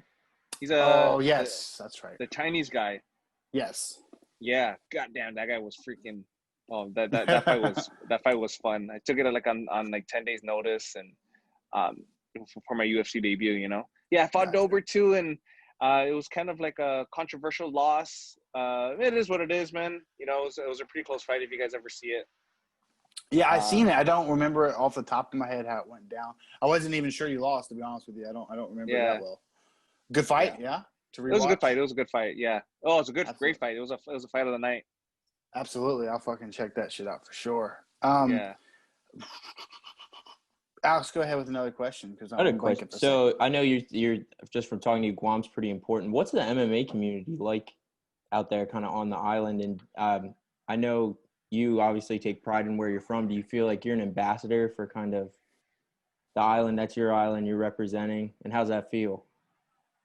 You know, I wouldn't call myself an ambassador, but we have 3 guys in the UFC right now in the past like 2 weeks that got signed. You know, Rocky Martinez just made his debut, and Trev Jones just made his debut. He had a spectacular freaking performance. So now it's the 3 of us. I'm a proud local boy, man. Just grew up in the islands, killer sunsets every day. Nice blue water beaches, warm water, and 85, 90 degrees all year. So shit, yeah, man, that sounds nice. I'm an island boy, man. I'm an island boy, and back in the day, Guam and the Mariana Islands, the MMA community was sorry, it's a little dark in here, but yeah, it was pretty big. There's a lot of fights. You know, there was a huge promotion called PXC at the time. A lot of guys from Hawaii fought on there. A lot of guys from Alex Volkanovski, you know, we fought on the same card a few times in Pacific Extreme Combat. You know, it was an event based on Guam for the region. A lot of good guys, you know, that are fighting in Ryzen and currently in the UFC. Unfortunately, I'm not too sure what happened. I don't know, like business or whatever, but it's they're on hold. So right now it's just really all the neighboring events and the UFC. Yeah. Oh, yeah. Global. Alex, if you don't mind, I got a question about judging, if you don't mind, Alex. Go for it. So Frank, obviously we know, especially you're talking right now about controversial losses. Unfortunately, they're more common than they aren't. A lot of people have a problem with the 10-point must scoring system, you know, 10-9 or 10-8. I personally don't have a problem with it. I think for me, I think more judges. I think if we had the same scoring system, but let's say we had maybe 7 judges instead of 3. Or you know, I think 7's a good number. 9 might be too much. It's got to be an odd number, obviously. I guess what I'm asking you, instead of giving you my own opinion, what do you think MMA in general could do maybe to have less controversial judging decisions? Because we all know they happen. We all know some of them are really bad. Some of them are not as bad. But as a victim of a controversial loss yourself, what do you think the sport of MMA could do or should do to prevent bad decisions or judging? First off, I think the whole win, lose, pay, I think they should scratch that. And I think we should all get like a flat rate, you know what I mean? So instead of like someone making their debut for like 10,000, I think they should get paid like 15 flat or 20 flat, you know, showing up to do it. But I mean, I also understand that the incentive of making better fights, you know, I guess. I think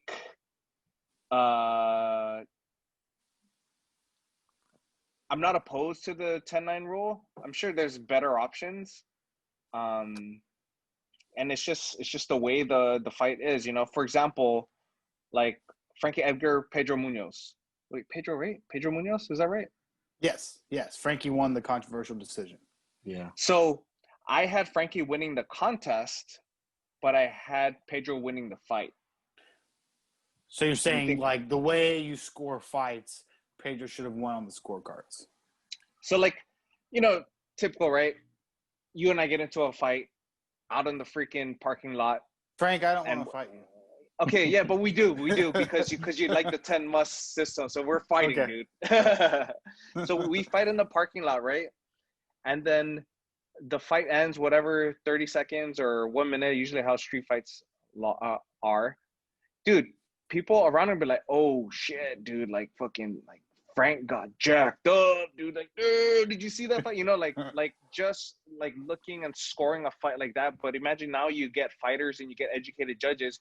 If you score the fight as a whole and do not do rounds, kind of like how Pride did it, I think that's the best way.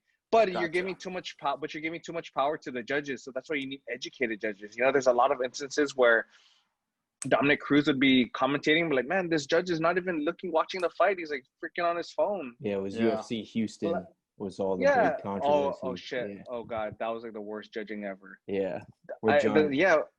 Yeah. So like, you know what I mean? So you have that, which is fucking like yo, like this is money that like livelihoods that you're messing up by just not watching the fight, you know? And a lot of them are boxing background judges, you know, especially from these commissions. So it doesn't really, they value a punch to the face versus a grappling exchange, you know? So it's kind of like you're tainting the sport, you're hindering the development of the sport, or you're developing the sport in a very one-sided way, you know? So that's where I feel that commissions and judges should be fighters, retired fighters, or just fighters in general, because that have no ties to teams or to people, because that's the only way to like really, you know, I feel like one of the, you know, the best referees are the referees that have fight experience, you know. Yeah, for sure. Versus you see the referee, you know. So like, I think to answer your question with judging, I'm not opposed to the 10-9. It's it makes it a different contest for sure, you know. Okay. And fighters have to go and perform and try to win at that contest and compete at that contest, you know. Absolutely. I really like one championships rules. How are their rules different? I think they got soccer kicks and shit, but what else? What else? Oh yeah, soccer kicks, knees on the ground, but their judging system is not, even though they do 3-5s, they judge the fight as a whole. So you get more, don't quote me on this, but I think you get scored higher with near finishes and aggression versus like, and then like, so the number one level, top level tier of scoring is near finishes, near knockouts, near submissions. And then it goes into aggression, and then it goes into effective grappling control. And then I think it's something like that where the fight is scored in that, but the fight is scored overall, you know? So, for example, like guys could be going, and then they can get takedowns in the first round and takedowns in the second round, but, you know, not so much damage. But and then the guy that's been taken down could like just jack the other guy up in the third round and get like near finishes, and he could win the fight because as a fight as a whole, he won the fight. You know, he looked like he was really beating the guy using martial arts to its I guess what it's used for. Mm-hmm. So instead of like, okay, he just won the third round, like he did so well, he did so much, he won the fight. Yeah, like yo, like damn, dude, he really beat the mess out of him in the third round. You know, even though he was getting taken down in the first and second, it's they're on the totem pole of scoring levels. It's just it's like a this, versus a near finish is like right up here, Worth more. Gotcha. worth way more. So I'm sure they have their way of scoring. I need to look into it more because I really enjoy that. But at the same time, you're putting a lot of power into the hands of the judges, So if you have an uneducated judge, it's kind of like, I've heard some horror stories personally about uneducated judges. I'm pretty sure Joe Rogan himself say that he's overheard, like, let's say, I think the specific example he gave was fighters attempting a Kimura and getting real close to getting it. And he said he's heard a judge lean over and ask someone else, "What's this guy trying to do right now?" I mean, that's mind blowing. How can you not know something as basic as a Kimura and be judging a fight when that, I mean, like you said, you're judging you're judging a UFC fight. You know what I mean? Yeah, and something like so valuable, like you were saying, attempted submissions. Like, I'm a jiu-jitsu guy myself, but so I mean, submission is probably not a good example. I'm a little biased, but I'm saying an attempted submission is, basically like hurting a guy on the feet and almost knocking him out. Like, yeah, you're about to be finished. That should be worth a lot. It should be worth a lot, bro. Because 100%. Man, because in jiu-jitsu, in the sport and in the sport of jiu-jitsu, you get an advantage point for submission attempts, right? Which could win you world championships. You could be at a stalemate and close guard, get a Kimura and almost try to finish it. You make faces and well, listen, Frank, I don't want you talking like you're some 2010 blue belt world champion or anything. No, man. I need to showcase my grappling in my fights, but I just love to bang. I know. No, I happened to see online. I think it said you won the world championships in 2010 as a blue belt, right? Yeah. I was a blue belt world champ, man. It was like, man, 9 fights to the gold. I was like, holy fuck, it was a lot, dude. That's dope, dude. Yeah. Alex, go ahead with another one. I was just curious, what was your start in kind of like mixed martial art? What was your original kind of springboard into the MMA together? What was your first love? Like how I got into MMA? Yeah. What was the first thing you were doing? Oh, dude, never really played any sport. I mean, I played golf all the time, like I that was my only sport I played from 5. I never played any other sports, you know what I mean? I mean, yeah, I'll shoot some hoops, like, at school, but I mean, nothing too crazy. There was no wrestling program, no football program in Saipan, where I grew up, small island. Golf, but then I was in middle school and I was going into high school and I was like, dude, I was a soft kid. I was a pretty soft and heavy kid, you know what I mean, growing up. And I wanted to get in shape, but I hated running, dude. There's no way I was gonna run and get in shape. So there were these guys that were doing NHB at the time. It's called, no holds barred, before it was called MMA. Because back in the day, pride fighters would come to our islands for vacation because Japan was only 3 hours away. So there's a lot of exposure, you know what I mean, with fighting. Super Brawl, Jungle Rules, Fury, PXC. So I went with my friend. We did some NHB at the time, and I loved it, dude. I loved the whole problem solving, the camaraderie with the team, with the boys, and never really like a violent kid. I'd never been in a street fight before, even to this day. Fucking kind of terrified to get into one, honestly. But yeah, I just loved it. It was like a huge, big problem solving freaking thing. It was like getting punched in the face. Like, how the fuck do I stop getting punched in the face? Okay, just slip, or catch, you know what I mean? Or what is this arm bar? What the hell is this? So like it was, I kept coming and I kept coming and I kept coming. And after a year, they were like, hey, you want to try fighting? I was 16 years old. I was like, okay, shoot. After that, it was all she wrote. I was like, man, I think I'm going to dedicate my life to this thing. And I've been doing it for more than half my life. Yeah, man, that's awesome. That's inspiring, dude. Yeah. Kind of crazy. Yeah, it's crazy. I had no real intention of fight. People, have other motivations and other reasons why they got into it and they fight, like they come from bad neighborhoods or whatever. I grew up in a really great family. You know what I mean? I'm so blessed. You know, yeah, really nice island, really beautiful island. You know, beautiful people, and freaking picked up fighting. Yeah, crazy. I gotta say, Frank, I don't think Yeah. you have to worry about a street fight. I think you'd be all right. I think you handle yourself pretty well. Oh yeah, for sure. I hope so. You know, I would use all the strikes that are prohibited in an MMA fight. Eye gouge, freaking groin shots. 12-6 elbow. 12. Oh God, don't even talk about that rule. I know. I don't know. I don't even know. I don't even know it's ever. illegal. Yeah. I've actually heard John McCarthy say it was because people used to watch karate guys do a downward strike and break center blocks, and they thought it was too dangerous or whatever. Yeah.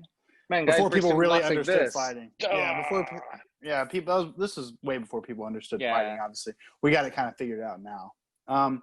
I got a question that I feel like some people think it's a hard question, but obviously it's hypothetical, so it doesn't have to be that hard. Just for fun. Mm-hmm. Let's say your MMA career is over for whatever reason. Not a bad reason. Let's just say you're done fighting. MMA is now illegal. Let's say whatever. But let's say you only get to pick one martial art to train the rest of your life as a hobby. What would it be? Ooh. Good question, huh? Thank you. Wow. I would have to say jiu-jitsu. 100%. Good answer. I know, right? Says the guy with the jiu-jitsu shirt. I know, right? I think either two, I'm really fascinated with two martial arts. It's the art of boxing and jiu-jitsu. It's a toss-up. It's a toss-up between jiu-jitsu and boxing, honestly. I just love the martial arts that come with putting on the kimono and having an instructor and the martial arts way. Unfortunately, boxing doesn't really have that. You know what I mean? It's kind of like find a coach. It's kind of like a sport. It's kind of like a sport rather than a martial art in a way, right? Yeah, for sure. But boxing coaches that kind of like take the martial arts route, I think it's kind of dope. You know what I mean? Absolutely, 100%. I want to ask you. Go ahead, Alex. Well, I know we don't want to hold him here too long, Gabe. No, want to get some fight predictions? Yeah, we got to ask about next week. Not next week. Geez, it's on Saturday. Tomorrow. Yeah, tomorrow. What fight are you? This is, in our opinion, I can't think of a fight night that seems to be more stacked. That's not. Dude, this is a stacked fight night. Yeah, so I was just curious, which fight on this card is most exciting to you? You're most interested to watch? For the main event. Yeah. Good answer. Let's give a Frank Camacho in-depth analysis. What do you think? What do you think is going to happen? Who's going to win and how? Okay. So who I think is going to win, or who do I want to win? Well, as soon as you say that, it's pretty obvious. But you go ahead. Okay. No, actually, okay. So here's the premise. Everything I have in my wallet and my house and all my assets, if I was to bet on one person, who do I think I would bet on, in the sense of like, so that I don't lose all my shit. Okay. So main event, if you guys can, I don't have the card in front of me, so can you guys like help me out? I know. So the main event obviously is Covington and Tyron Woodley. First off, man, I'm kind of, dude. Okay, I get the I don't know how to say this, but I wish Woodley didn't approach the press conference the way that he did. Yeah, I think he's getting some flack for that. Yeah, but I mean, I get what he's saying, right? And you see a lot of other sports, protesting, and I get it. I get the movement, and more power to them, and I hope they really get their thing across, But I mean, like, come on, man. Like, I think he could have used that opportunity at the press conference to really build the fight and really get things off his chest. Man, hype the fight, dude. That's your job. But then again, because of what he did, it's like, more awareness to to the Black Lives Matter movement, right? But anyway, sure. I not with that being said, but like I think Covington's just gonna run through him just because stylistically, like Covington. Fuck, dude, that guy brings pressure and wrestling, dude, and he's gonna keep you on your heels, and he's gonna keep your back to the fence. And if you just look at the way the last few fights of what do you call that? Of Woodley, this does not. You have probably the most pressure that he's gonna be getting compared to the last few fights that he's had. You know, Yeah. What's his name? Burns. Burns put the pressure on him, but he's not gonna put the pressure on that like what's his name is gonna bring. You know what I mean? Yeah. Well, will he let his hands fly? That's always the question, right? But if I was to put all my money on someone, it would be on Covington. Gotcha. I think we both collectively agree with you. From what I understand, it sounds like let's say when Colby fought Robbie Lawler, everyone was like, let your hands go. But the amount of pressure and the volume puts on you, it seems like a lot of guys just they can't find a window to even do anything. They're just so busy defending. You know what I mean? Yeah. And then when you do have a window, you're fucking exhausted, dude, because you don't fight like that. Yeah. Yeah. I think I've been saying for a while, I don't think it's many people debate it anymore. I think he's got the highest pressure, highest cardio in the sport, probably, Colby. You know who I would like to see? I would like to see Colby Covington versus Neil Magny. Sure, Magny's a tough dude, and he fought Magny fought Robbie Lawler in a pretty similar fashion, didn't he? Yeah, and crazy, and both cardio, and tough as nails. You know what I mean? Yeah, Neil seems really long. Is he long, or does he just look that way? Dude, I fought Neil Magny in the Ultimate Fighter. Yes, I didn't know that. The opening fight for you. Yes? Season 17, you had to fight into the house. Dude, I was beating the mess out of him in the first round, but like he always does, finds a way. He beat the shit out of me in the second, and then it was tied. So then we went to a third round, and he beat the mess out of me again in the third round. I was like, fuck, dude. This guy is nonstop, bro. Yeah, that'd be good. Let's see. Alex, so the co-main Cowboy versus Nico Cerrone. Yep. I love Nico, man. I love Nico, dude. He is we've been on fight cards and we've been on the same corner, like locker rooms together. Such a jolly freaking guy, dude. I have Cowboy winning though. I think Cowboy is way more. It's just more technical, and if he ends up if he puts Price on his back, I don't think Price can land his like wicked freaking crazy shots because Cowboy's ground game is just super underrated, right? Super underrated. Phenomenal, dude. Yeah. Then again, anything can happen, but I'm leaning towards Cowboy in this one. Gotcha. Big Cowboy fan over here. Yeah, but who I'm rooting for? I'm rooting for Nico though. Okay, Nico's a cool dude. He's a cool. They had a fun little chat or press conference or whatever. They seem to be fans of each other, and they're just no bad blood or whatever. Just yeah, Nico. Nico Price. He's like you see him. He's kind of sometimes he's a little awkward or like trying a little too much. Of like trying to be goofy or whatever. But that's really how he is, dude. And I really appreciate that about him. His personality comes out in his fight style. You mean? Yeah. His personality, the way he is in like press conferences or his Instagram or whatever, that's how he really is, dude. That's the beautiful thing about martial arts, that it really is an art. You know what I mean? You kind of put yourself in there. You know what I mean? Yeah. So in your division, Johnny Walker, Ryan Spann.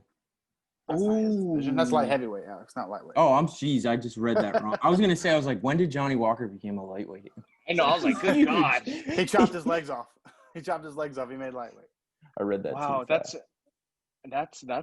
a very interesting fight that I think it could flying under the radar, dude. I have Johnny Walker winning that fight. we're 100% with you so far. Yeah. We got the same picks. Nice. What is next? Random Marcos versus Mackenzie Dern. Yeah. Well, we skipped the Chesamat Zamat. Oh yeah. Yeah. I can't Versus pronounce GM3. both of their names, Yeah. dude. Yeah, I just say the Wolf and GM3. Yeah, I can't pronounce the the names. Wolf. Yeah. How do you pronounce the names? Chesmat or? I think it's Chasmat Hamzat Chimiov, something like that. Okay, I don't have the name in front of me. I have that guy winning, dude. That guy's a beast. He's a monster. But I mean, GM3 is I'm pretty sure a really high level black belt with I think he's tied for most submissions in the middleweight division. So maybe he might catch him in a crazy sub. I mean, I don't think he will, but I mean, it's possible, right? Oh no, it's totally possible. You know what I mean? Totally possible. Big favorite. Big favorite. I think the Wolf. The Wolf is his grappling is phenomenal. You know. That Dagestani grappling, man, that's something else. Yeah, dude, it's something else, bro. That wrestling pressure is just gonna freak. Yeah. In the greatest of ways, you know. Yeah. And then go ahead, Alex. Then Mackenzie Dern and Marcos. I'm a huge Mackenzie Dern fan. Because she really flies the jiu-jitsu flag, and I can appreciate that. I can appreciate someone like just flying their martial arts and their martial art, you know, and really sticking to it and like representing it, you know. I'm a huge like kumite, kickboxer, freaking blood sport fan, you know what I mean? So yeah, hell yeah. I watched Bloodsport for the first time not very long ago. I'm not proud to say it, but it was the first time I watched it. It was on Netflix, I think, and I watched it. It's good. It's good. I'm sorry. I said I'm not proud of it, all right? Okay. It was good. Yeah, and then the last on the main card is Kevin Holland and Darren Stewart at middleweight. Oh, Darren Stewart, yeah, dude, that's gonna be fireworks, dude. Mm-hmm. I'm not overly familiar with Darren Stewart. Could you educate us a little bit? I've seen him. I've seen him fight before. I think he's had some tough fights, but I love the way he fights, dude. And he's fighting what's his name? Kevin Holland. Kevin Holland's a pretty scary dude. Kevin Holland, dude. I think, man, it's gonna start off the main card the right way, you know. Mm-hmm. Hell yeah. Yeah, that's a good fight. So yeah, excited to watch. So we'll do two more predictions for you, Franklin. We'll let you go. We'll keep it simple. We'll start off with next week. Obviously, Stylebender versus Costa, and then we'll let you break that down and give a prediction. And then once you're done with that, hop on Khabib and Gaethje, which everyone wants to hear. So let's hear you break down those two main events, and then we'll let you go, Franklin. It's been a blast talking to you, dude. Oh, of course, dude. I have not this weekend, for the next weekend, Felipe Costa versus Felipe Costa. I'm like butchering. Paulo Costa. Felipe Costa is a jiu-jitsu guy. See, you were in I think so. He's a world champ. Yeah, Felipe Costa. Yeah, small lightweight. Little anyway, guy. Sorry, okay, little guy. Okay, sorry. So so Costa versus Stylebender. I have Costa, dude. Me too. All right. I have Costa, bro. He's gonna bring the fight to him. You know, if he gets caught and he lives and dies by the sword, he's gonna live and die by the sword. But he's gonna impose his will. Yeah. Okay. Yeah, if he gets tired, if he gets tired doing it, or if he gets caught doing it, then it's gonna happen, you know. But he's gonna impose his will. And do you think he'll have? Do you think I don't think we've ever seen him in a 5-rounder. Do you think he'll still be fresh in 4 and 5? Let's say it goes that far. I'm not sure. I don't think he's ever fought 5 rounds.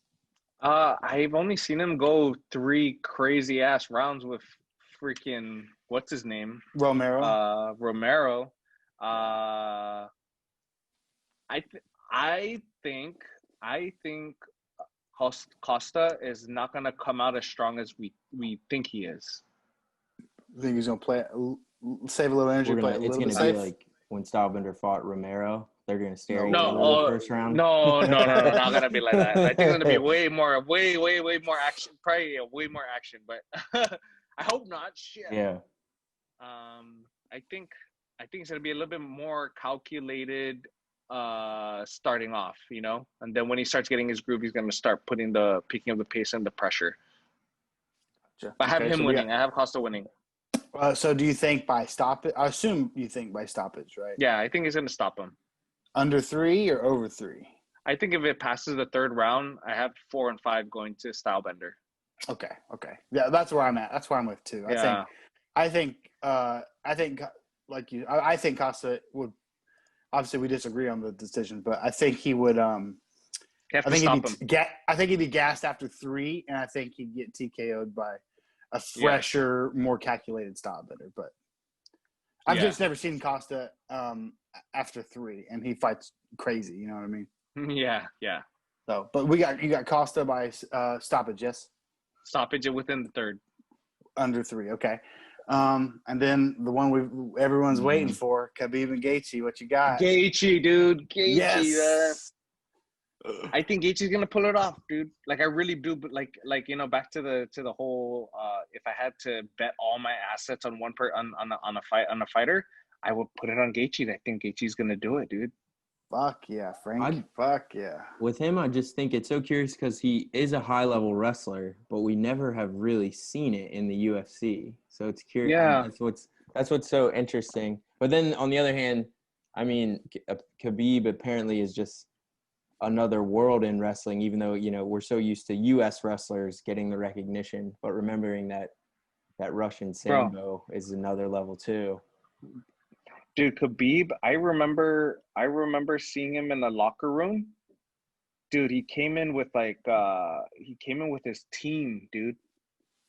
And he grappled this one guy for 40 minutes straight, and then that guy got tired, dude. And then another guy came in for 5 minutes, and then he got tired. Another guy came in for 10 minutes, and then he got tired. And then the other guy came on for another 10 minutes or 5 minutes. Shit. And he just walked through all of those fucking guys, dude. He's something else, dude. That's good. I mean, I would love to see that. But I think Gaethje's gonna stop him though, in the sense of every time Gaethje fights, he's on a suicide mission. Yeah, he's gonna cover up. And if you don't level change and try to take him down, he's swinging, He hits like a truck. Or he hits like a truck, or he's eating up your legs, and 100%, dude. And I think that I think that Khabib, see his fight with Michael Johnson, obviously it gets better, right? But he gets tagged.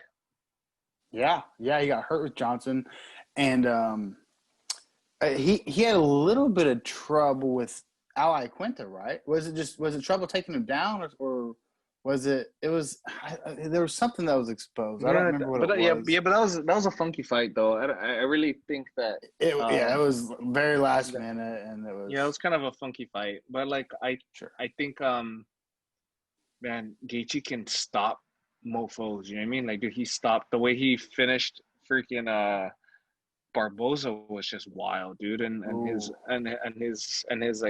his climb to the top, For sure. We got Gaethje as well. So do you think Khabib is able to take him down, and Gaethje is actually able to get back up, which, as we know, is pretty rare when Khabib takes you down? Or do you think do you think Gaethje's able to hold off long enough to hurt Khabib on the feet? I think if Khabib gets you down, you're staying down for the rest of the round. Okay. And I believe he will get Gaethje down. Okay. So okay. Crosses his ankles, keeps him on the cage. Yeah. So he's gonna do that. He's gonna break him down. Gaethje's gonna get up to an elbow, get up to a hand, and he's gonna take the hand away and tie it up and start pounding on you. And that mermaid shit he does with your legs is freaky, I know, it's man. just so it's unbelievable. He'll mermaid your legs. You're gonna get to an elbow. You're gonna get to a hand. He's gonna take it away. You're gonna get back to an elbow. He's gonna trap your hands from your back. You know what I mean? He's gonna maul you, dude. And you just gotta get through it, and you just gotta endure it. And get to the next round. So you think that's going to happen to Gaethje at least once, right? And then you think Gaethje's just going to have to play survive until next round, and then restart and come back after it next round. Yeah, and not derive from the game plan, whatever him and Whitman have in store. You know. Yeah. I feel like everyone that fights Khabib, they're always like on their heels and they're always trying to move around or move away from the takedown, which helps them get the takedown. Sure. But like I feel like kind of like a kicker, right? If you're ever fighting a kicker, you always want to kind of keep them on their heels so that they don't fire and they don't kick. That's kind of like how people were taking out Pettis, you know? Sure. Sure. And I think that's how you combat a wrestler. You get in his face and you force him to shoot instead of anticipate it and wait for it. And you don't wait for it, because if you wait for it, then he's getting his groove, he's getting his timing, he's getting his range. But if you force the wrestler to shoot or you force the wrestler to come, then you can defend it, you know? Mm-hmm. Sure. I mean, easier said than done, man, till you get a fucking yeah. guy like Khabib, you know? For sure. I've heard a lot of people like let's say jiu-jitsu specifically, I've heard people say like like guys who have really good guillotines, they'll say the guys that I have the most trouble guillotining are the guys that don't know I have a good guillotine. Like they're not expecting it. The guys that know I have a good guillotine, they're waiting for it, they're anticipating it, they'll shoot a little differently or hesitate a little bit, and I'll get it. But if a guy has no idea I'm a good guillotiner, I have a harder time getting it. You know what I mean? So don't anticipate. Yeah, don't anticipate and try to build it off like through your game, you know? Like, and if you have a good guillotine, man, I'm not gonna compensate my shot, you know, because it's just gonna get me into more trouble. You know, like if we're training, I would shoot regularly on you, and if I get guillotined 10 times, then I get guillotined 10 times, you know, but I'm going to practice and ask you the defense, you know? So yeah, you don't want to hesitate or try to do something different. Yeah, because you're compromising your previous techniques, you know, your previous setups. Hell yeah. So Gaethje, we'll wrap it up with that, Frank. Gaethje by stoppage, what under 3 or over 3? We'll just keep it that basic. We'll keep it under the 3rd. Under the 3rd. All right, man. Well, Frank, again, this is Gage and my co-host Alex. It's a pleasure talking to you. Yeah. Man, thank you guys for having me, brother. Appreciate it. It's just thanks for having me, man. And you guys know where to find me on social media, you know, so just hit me up anytime. Absolutely. And then so we'll probably just throw this interview on our next podcast when we're probably breaking down tomorrow's fights. But I'll be sure to tag you in it and all that good shit, man. Please, brother, please, and I'll be sure to share it. Thanks, guys. Absolutely, looking forward man. to Take care, buddy. again, man. Thank you. And You guys take care. Fingers crossed. We should be able to talk to Brock tomorrow, and we'll see if he wants to run that back. Oh man, yeah, that'll be dope, dude. That'll be dope. Yeah. Please tell him to heal up. Tell him to heal up, and I wish him the best. And hopefully we can run it back when he's all healed up and ready to go. You know. I think he'll love to hear that, man. I think he's a good dude, just like you. So we'll be happy to share the message, man. Right on, guys. Take care. Peace out, Frank. Thanks, buddy.